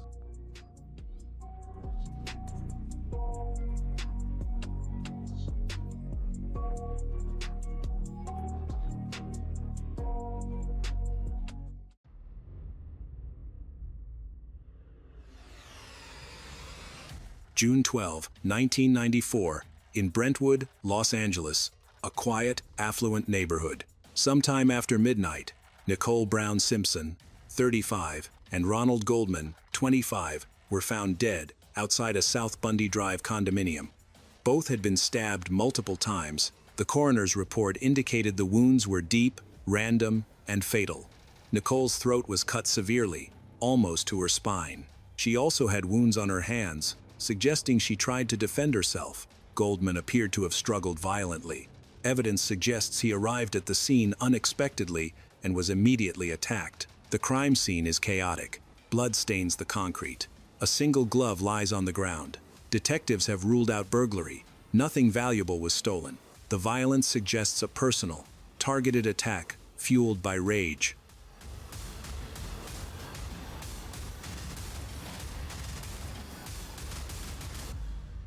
Nicole Brown Simpson was known publicly as the ex-wife of O.J.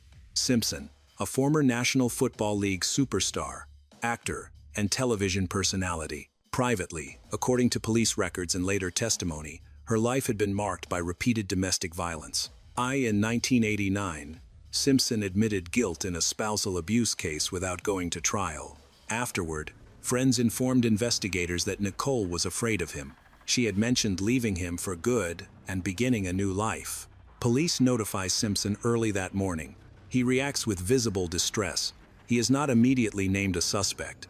At first, he is treated as a grieving ex-husband, but detectives note inconsistencies, cuts on his hand, a timeline that feels tight, and the history, documented, reported, and unresolved. By dawn, the story begins to leak.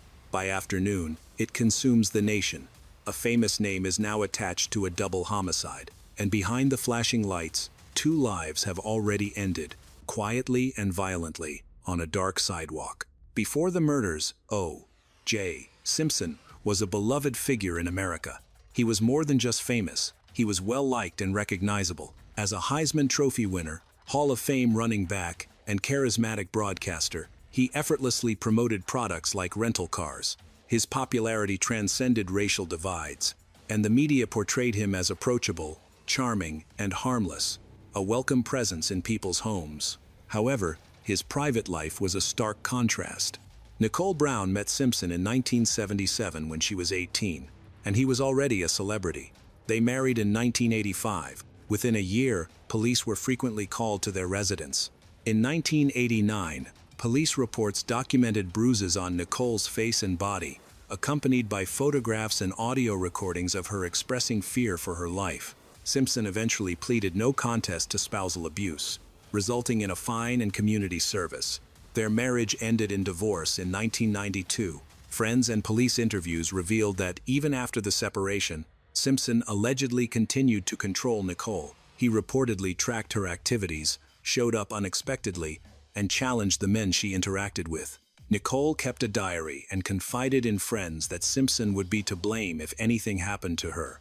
These statements were later presented in court as evidence of her documented fear, not just speculation. Meanwhile, Simpson maintained a normal public life, working on television and attending events. He lived in Rockingham, a secure estate close to Nicole's home, suggesting proximity despite their separation.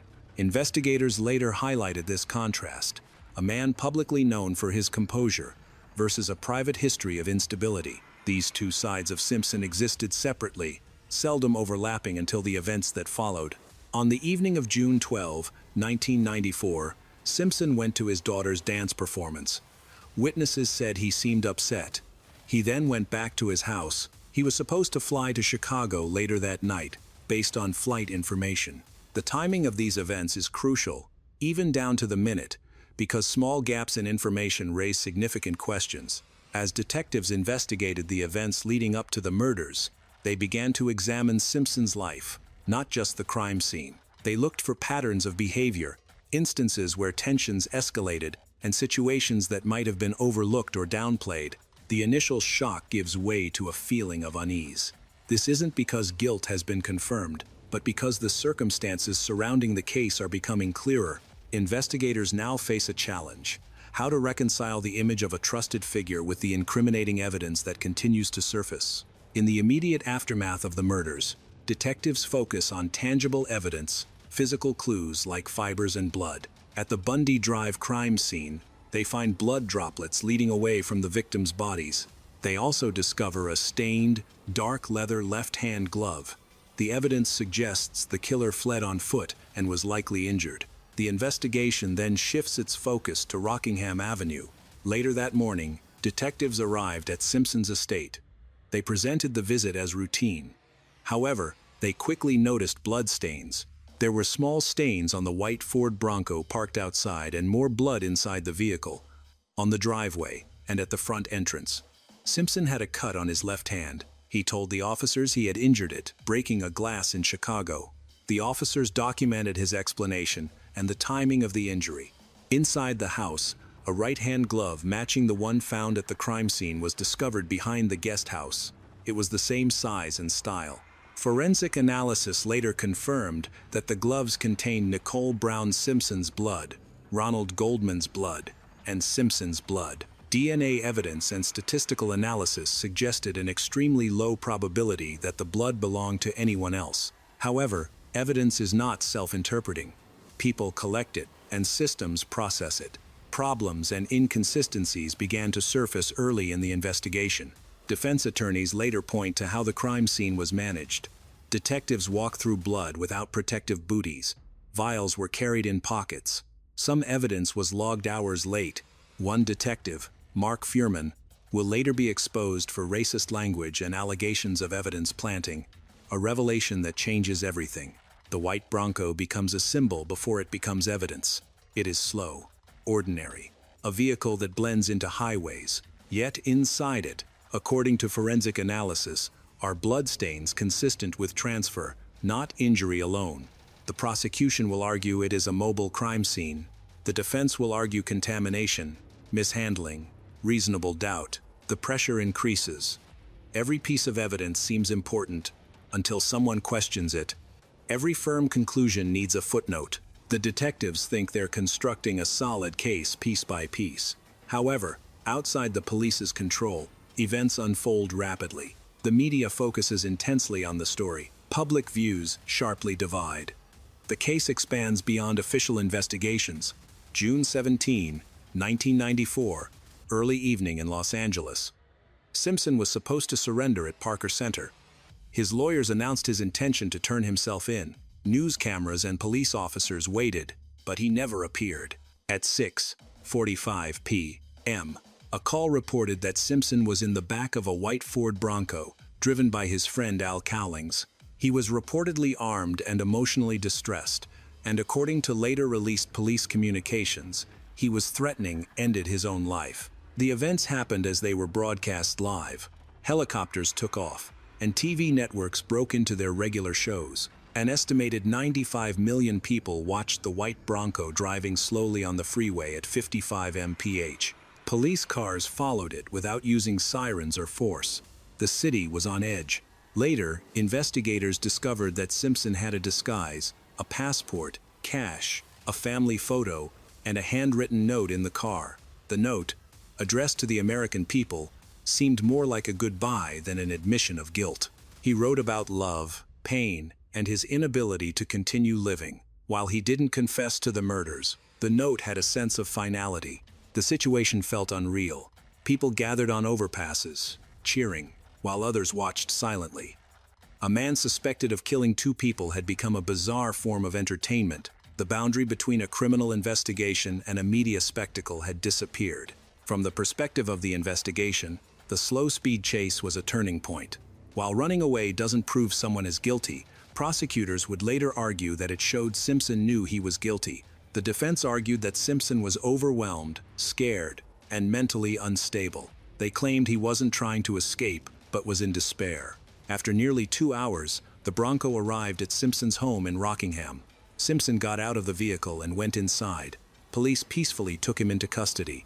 There was no chase or gunfire. The ending felt strangely calm after the intense events. The following day, Simpson was charged with 2 counts of murder. The case transitioned from the police to the court system, and the pace of events increased. The preceding chase significantly impacted the upcoming trial. The jury pool consisted of people who had watched Simpson flee on live television. Witnesses would testify knowing that the case involved a celebrity. Every legal motion would be examined intensely, considering both legal and cultural implications. The investigation shifted its focus from solely relying on evidence to also examining public perception, trust, and power dynamics. And hanging over it all is a single unresolved tension. Did the spectacle obscure the truth, or did it reveal something the evidence alone could not? January 1995. A Los Angeles courtroom becomes the most watched room in America. Cameras are allowed. Every gesture is recorded. Every word is dissected. What should have been a methodical examination of evidence becomes a daily broadcast. The prosecution is confident in their case. They have blood samples, DNA evidence, gloves, and a timeline that points to Simpson's guilt. Forensic experts found Simpson's blood at the crime scene and the victim's blood in his Bronco and on his property. The prosecution believes the scientific evidence overwhelmingly proves Simpson's involvement. However, the defense doesn't dispute the crime itself. Instead, they attack the integrity of the investigation. Led by Johnny Cochran, the defense team changes the focus.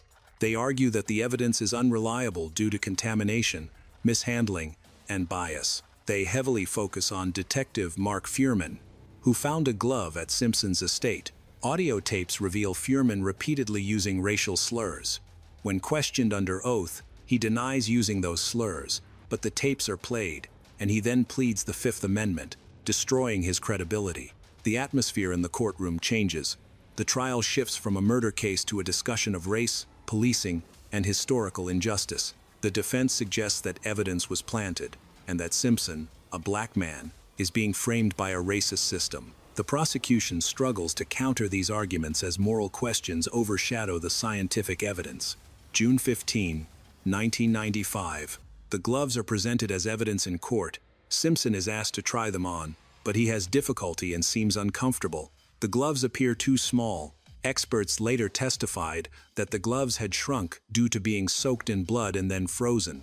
Simpson was also wearing latex gloves underneath. Despite these explanations, the image of Simpson struggling with the gloves sticks in the jury's minds. The prosecution's case weakens under the intense media attention. The timeline of events becomes unclear, and the jurors seem uninterested. Complex DNA evidence becomes confusing in a courtroom already filled with skepticism. The trial shifts focus from the crime itself to a question of credibility. Who is telling the truth, and why should they be believed?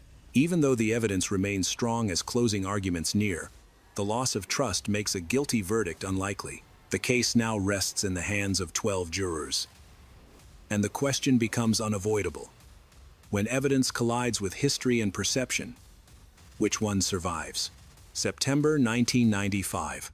After months of testimony, forensics, and conflicting claims, the jury faces a confusing situation. The legal standard isn't absolute certainty, but whether there's reasonable doubt, and the defense has successfully created doubt. Inside the jury room, the focus shifts to procedure. Jurors re-examine the gloves, blood samples, and timelines. However, Mark Fuhrman's testimony lingers in their minds. The exposure of the detective's dishonesty, seen by some as representative of deeper issues, proves crucial. Post-trial interviews reveal jurors felt Fuhrman's lack of credibility cast suspicion on all the evidence. They reasoned, if one piece was potentially planted, then any of it could be. Despite the prosecution's strong DNA evidence, with experts stating the blood mixtures statistically linked Simpson to the crime with extremely high probability, the defense has changed the focus. They raise questions about lab contamination, mishandling of evidence at the crime scene, and broken chains of custody. They don't directly attack the science itself, but rather those handling it. The nation held its breath outside the courtroom, deeply divided. Public opinion was sharply split along racial lines. Surveys at the time revealed that many black Americans questioned Simpson's guilt, expressing distrust of the police. In contrast, many white Americans believed the evidence against him was undeniable.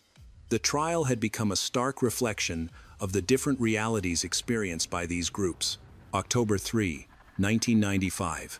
The jury delivered its verdict after deliberating for less than 4 hours, a surprisingly short time. A hush fell over the courtroom. Millions watched the live broadcast. O.J. Simpson was acquitted. Nicole Brown, Simpson's family, was devastated. Ronald Goldman's family was in stunned disbelief. Across the country, the announcement triggered a wave of reactions. Jubilation in some areas, shock and outrage in others. It was clear that justice appeared differently to different people. Legally, the case is over. Simpson walks free. The presumption of innocence is reaffirmed, but the atmosphere is not one of resolution. It is one of fractures.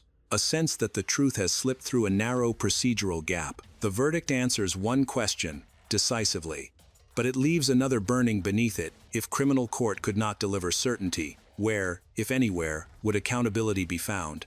In 1996, the families of Nicole Brown Simpson and Ronald Goldman sued O.J. Simpson for wrongful death in civil court. This trial had a different legal standard than the criminal trial. Instead of beyond a reasonable doubt, the standard was preponderance of the evidence, meaning it was more likely than not that Simpson was responsible. The civil trial was less sensational, no cameras, quieter atmosphere, and more focus on the evidence. In the courtroom, Simpson testified and answered questions directly in a controlled manner.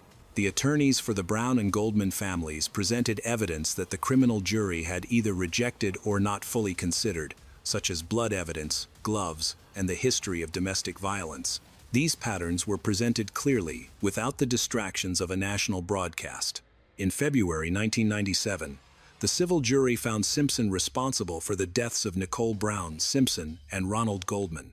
He was ordered to pay $33.5 million in damages. This was a determination of responsibility in a civil case, not a criminal conviction, so there was no prison sentence. For the families, the ruling brings limited relief. Fred Goldman calls it justice, but incomplete. Nicole's family remains largely silent. According to public statements, no verdict could return what was taken. The civil judgment becomes symbolic, acknowledgement, rather than closure. Simpson does not pay the damages in full. Years pass. His public image erodes. The charm that once insulated him fades. In 2007, unrelated to the murders, he was arrested in Las Vegas for armed robbery and kidnapping during a dispute over sports memorabilia. In 2008, he was convicted and later sentenced to up to 33 years in prison. Some see irony. Others see coincidence. The murder case is never legally revisited. The broader aftershocks ripple outward. Police departments re-examine evidence handling. Courts debate cameras in trials.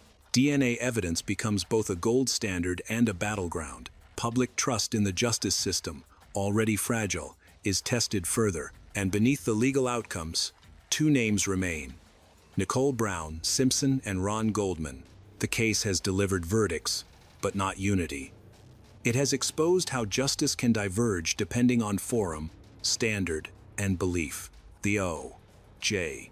Simpson case does not end with a verdict. It settles into the American bloodstream, resurfacing whenever questions of justice, race, celebrity, or violence arise. It becomes a reference, warning, precedent. From a factual standpoint, the record is split. The criminal court finds insufficient proof beyond a reasonable doubt. Civil court finds responsibility by a preponderance of the evidence. Both outcomes are legal.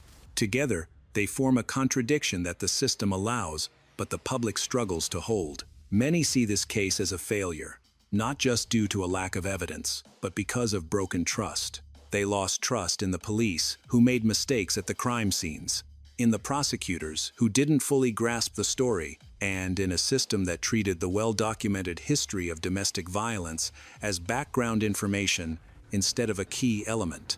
Nicole Brown Simpson's emergency calls, photos, and diary entries are now frequently analyzed to understand how warning signs are often ignored until tragedy strikes. The investigation leaves behind lessons written in its absence. It reshapes how domestic violence is understood in courtrooms, pushing it from a private matter to a predictive pattern. It forces law enforcement to confront the consequences of bias, not just morally, but strategically. One compromised witness was enough to tilt an entire case. Culturally, the trial changed media forever. It proves that a courtroom can become entertainment, and that spectacle can distort comprehension. Complex evidence reduced to sound bites, human loss eclipsed by performance. Future courts restrict cameras. The system adapts, but slowly. O.J. Simpson was later released from prison in 2017 after serving time for an unrelated crime. He lives quietly afterward. Nicole and Ron do not age. They remain fixed in memory at the moment they were taken. The social lesson is stark. Justice is not only about facts, it is about credibility, about who tells the story, and whether they are believed. When institutions fail to protect victims early, they are often asked to explain their suffering later. The case endures because it never fully resolves. It asks viewers to sit with discomfort, to accept that legality and truth do not always align, and to remember that behind every spectacle are lives that do not get a second trial. The final question remains, unresolved by time or verdict. When the system speaks, who does it truly serve, and who is left unheard?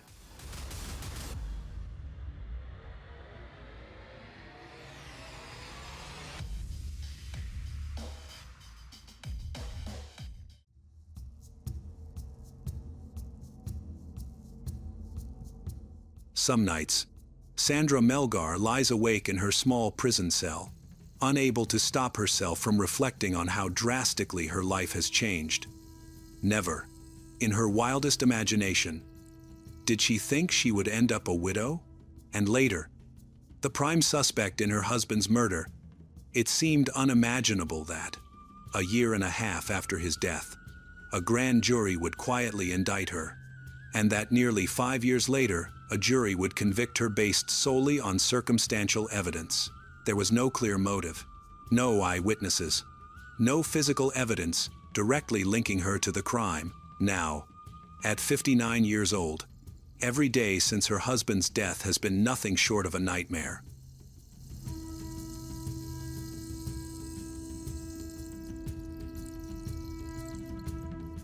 Sandra has been incarcerated at the William P. Hobby Unit, a women's prison set in the quiet Texas countryside.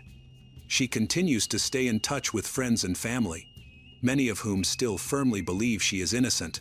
Sandra spends a couple of hours most weekends with rotating groups of family and supporters. She speaks regularly with her daughter and only child, Elizabeth Liz Melgar Rose. Though the loud prison environment and Sandra's gentle voice often make conversations difficult, Liz has become her mother's strongest advocate, taking on the role of spokesperson and passionately arguing that a terrible injustice has cost her both her father and her mother. She continues to struggle with the memories of that night. December 23, 2012, the night her husband died. Her inability to recall the events clearly has long fueled investigators' suspicions. But Sandra has remained firm. She did not kill her husband. As she lies awake in her cell, her thoughts drift back to the hours before everything changed. When she and her husband, Jamie Jim Melgar, celebrated their 32nd wedding anniversary on the evening of December 22, soaking in their jacuzzi tub and enjoying what should have been a peaceful night together. That night, Sandra said she awoke to the frantic barking of their dogs. Her vision was blurred as she tried to orient herself in the dark. Her head pounded and her body ached. She found herself lying on the closet floor, her hands and feet tied behind her back, her undergarments soiled, at 5 feet 4 inches tall, with 2 hip replacements limiting her mobility. Sandra tried to stretch her legs and roll far enough to peer under the closet door, but the bindings dug into her skin, and a chair had been wedged under the doorknob from outside, trapping her inside. The bedroom looked ransacked. Drawers hung open, clothes, pill bottles, and books littered the floor. Sandra's black purse and red wallet had been emptied across the blood-speckled white comforter. A small white medical stool at the foot of the bed was smeared with blood, as though a knife had been placed on it. The back of a wooden chair carried streaks of dried red. In the partially filled jacuzzi tub, where they had celebrated just hours earlier, police found a white blouse, a green towel, and a silver 6-inch chef's knife. Blood droplets along the tub's edge painted the chilling picture of what had happened. The knife was later confirmed to be the murder weapon. Sandra and Jim had spent the evening celebrating their enduring love, marking their 32nd wedding anniversary with dinner at their favorite Mexican restaurant. Afterward, they planned to continue the celebration in their jacuzzi. Candles lit, cocktails mixed, strawberries and whipped cream set aside. Even after more than 3 decades of marriage, Jim and Sandra remained deeply connected, something Sandra later emphasized to investigators. Their story began during their senior year at Lamar High School. Jim, with his unruly black hair and slightly awkward teenage mustache, was instantly captivated by the blue-eyed, blonde 17-year-old who sat in front of him in class. Sandra, however, brushed him off for weeks until she finally agreed to join him and a group of friends for ice skating. Only when she showed up did she realize the outing was orchestrated. Jim's best friend vanished moments after she arrived. Jim's teenage charm and hopelessly corny jokes won her over. Sandra admired his humor, intellect, and compassion, while Jim loved her intelligence, grounded personality, and complete lack of pretension.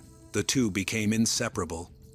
And in 1980, 2 years after graduating high school, they married in a simple courthouse ceremony in downtown Houston, in the jacuzzi that anniversary night.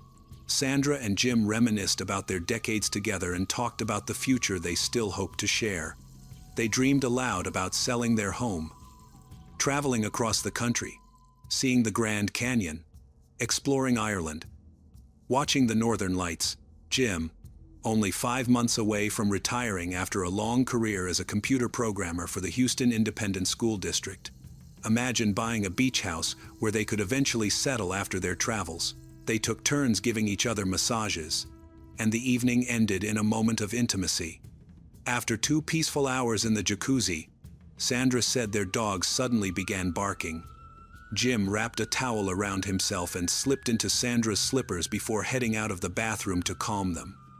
She had no idea it would be the last moment she would ever see her husband alive. When Sandra awoke nearly 15 hours later, she was lying on the closet floor, her hands and feet bound behind her back, her body stiff and aching, her undergarments soiled. Jim was gone. The dogs were barking again, but this time, she also heard voices inside the house. Terrified, she began screaming.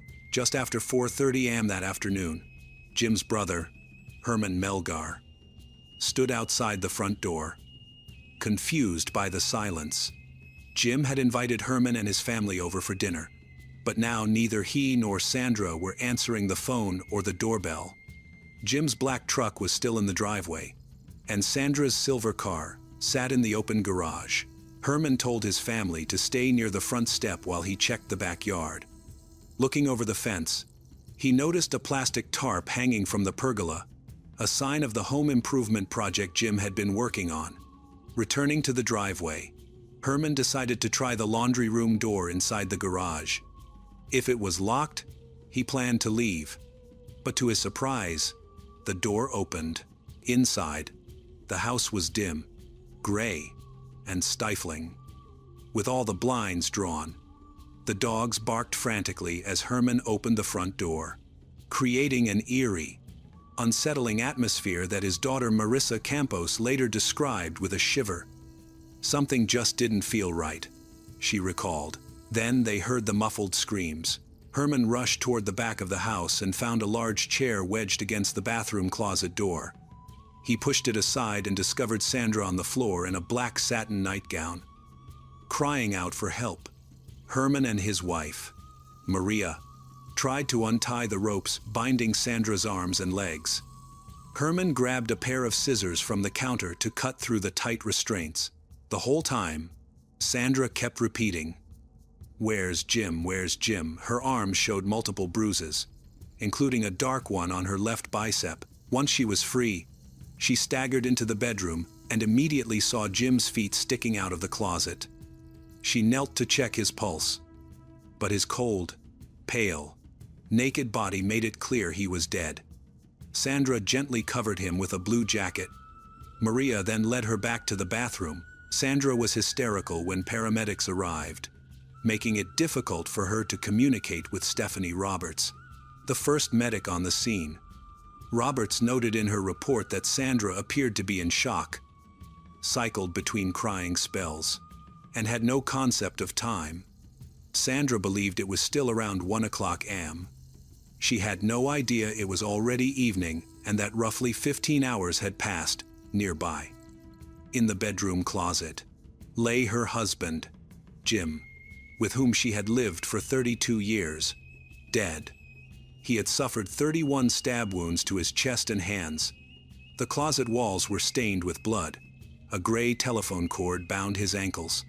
According to the medical examiner, every wound was defensive. Jim had fought desperately for his life. One blow had nearly severed his right thumb, which explained the extensive blood spatter throughout the closet and bedroom. Police observed bruising on Sandra's hands and arms, along with a small scratch on her left thumb. There was no visible blood on her. Sandra told officers that after Jim went to bring the dogs inside, she got out of the jacuzzi and walked into her closet to get dressed. The next thing she remembers is waking up at an unknown time in the closet. She recalled screaming for help at one point, but believed she may have slipped back into unconsciousness. Possibly due to a seizure, Sandra's health had long been complicated by several medical conditions, including lupus, rheumatoid arthritis, and grand mal seizures. Because of the seizures, she had resigned from her job as a licensed vocational nurse, believing she could no longer safely perform her duties. In the weeks leading up to Jim's death, she had been experiencing auras, the warning signs that a seizure was coming. She explained to police that after seizures, she often slept for hours, waking up confused, disoriented, and in significant pain while crime scene investigators combed through the house. Sandra was taken to an interrogation room at the Harris County Sheriff's Office. She complained repeatedly about the cold temperature, saying she was shaking and freezing. Sergeant Sean Carrizal and Detective James Doucet questioned her for nearly 3 hours about the 36 hours leading up to Jim's death. Sandra spoke softly, said she had a headache, and struggled to maintain her composure.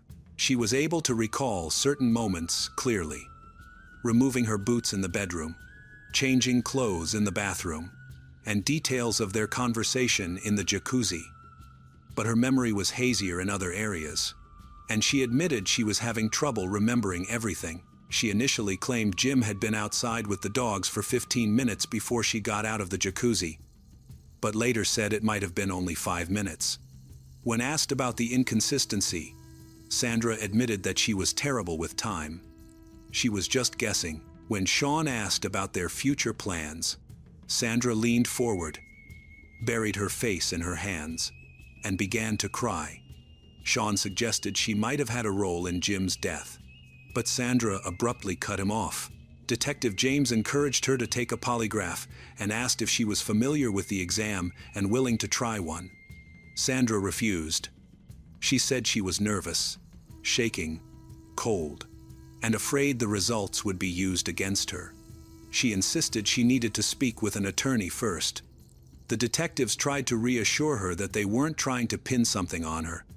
Her refusal, however, seemed to frustrate Douay, who took it as a sign she might be hiding something. As the interrogation neared its end, the detectives grew increasingly frustrated with what they saw as gaps in her memory. They questioned how she could have blacked out while her husband, whom she claimed to love deeply, was being brutally stabbed just feet away. They asked why she hadn't heard him scream. Sean and James eventually stepped out of the cold, cramped interview room, leaving Sandra alone, crying with her face buried in her hands. Later that night, Sean contacted the Harris County District Attorney's Office to pursue murder charges. Sandra remained at the station while crime scene investigators continued combing through her home. Ultimately, prosecutors declined to file charges, citing insufficient evidence. News of Jim's murder spread quickly through the neighborhood. Worried residents gathered outside, speaking in low voices about the possibility of a home invasion gone wrong and wondering whether the killer might return. Some neighbors responded by installing new cameras, security lights, and additional locks. Neighbors described the Melgars as a quiet, private couple who mostly kept to themselves. Occasionally, they would see Jim working in the yard or Sandra coming and going through the garage. One neighbor later recalled being in his garage until 1 a.m., the night of the murder. Noted that he hadn't seen or heard anything suspicious. 2 days after the murder, Liz met with Sean and James. She told them that several items were missing from the house, including a bedroom television and bottles of Sandra's hydrocodone and phenobarbital. She had also previously informed detectives about a backpack containing a gaming console and games that had been left in the garage. Liz continued making follow-up calls, hoping something might help. Eventually, investigators stopped responding, leaving both Liz and Sandra uncertain about the status of the case. A year and a half later, in July 2014, Sandra was quietly indicted for Jim's murder by a grand jury. Because grand jury proceedings are sealed under state law, the public had no insight into what evidence or testimony was presented. Even after the indictment, the case moved slowly. Over the next 3 years, it passed through the hands of at least 4 different prosecutors before landing on the desk of Colleen Barnett in May 2017. Barnett had recently returned to the DA's office after a 4-year break under newly elected district attorney, Kim Ogg. Throughout her 24-year career, she had earned a reputation for thoroughness and fairness.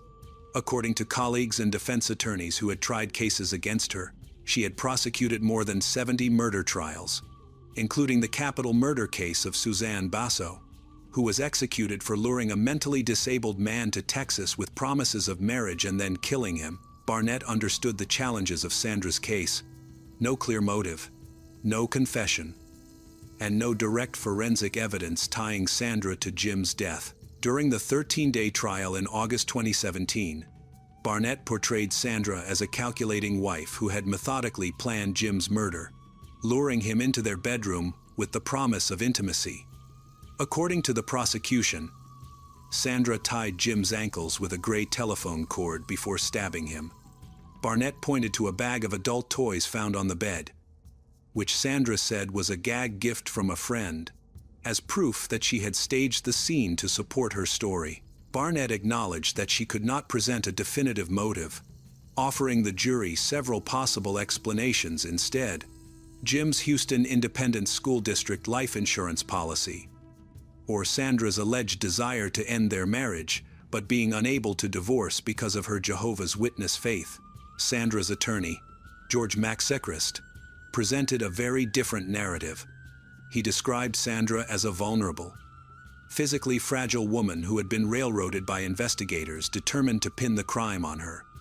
He emphasized the fact that detectives had attempted to charge Sandra with murder while the crime scene investigation team was still processing the evidence, suggesting that the investigators had a biased view from the outset. First emphasized the absence of physical evidence tying Sandra to the crime. There was no trace of her blood at the scene, nor any cuts on her hands. He presented an alternate explanation, that Sandra had been the victim of a home invasion, struck on the head, bound inside her closet, and left helpless while intruders murdered her husband.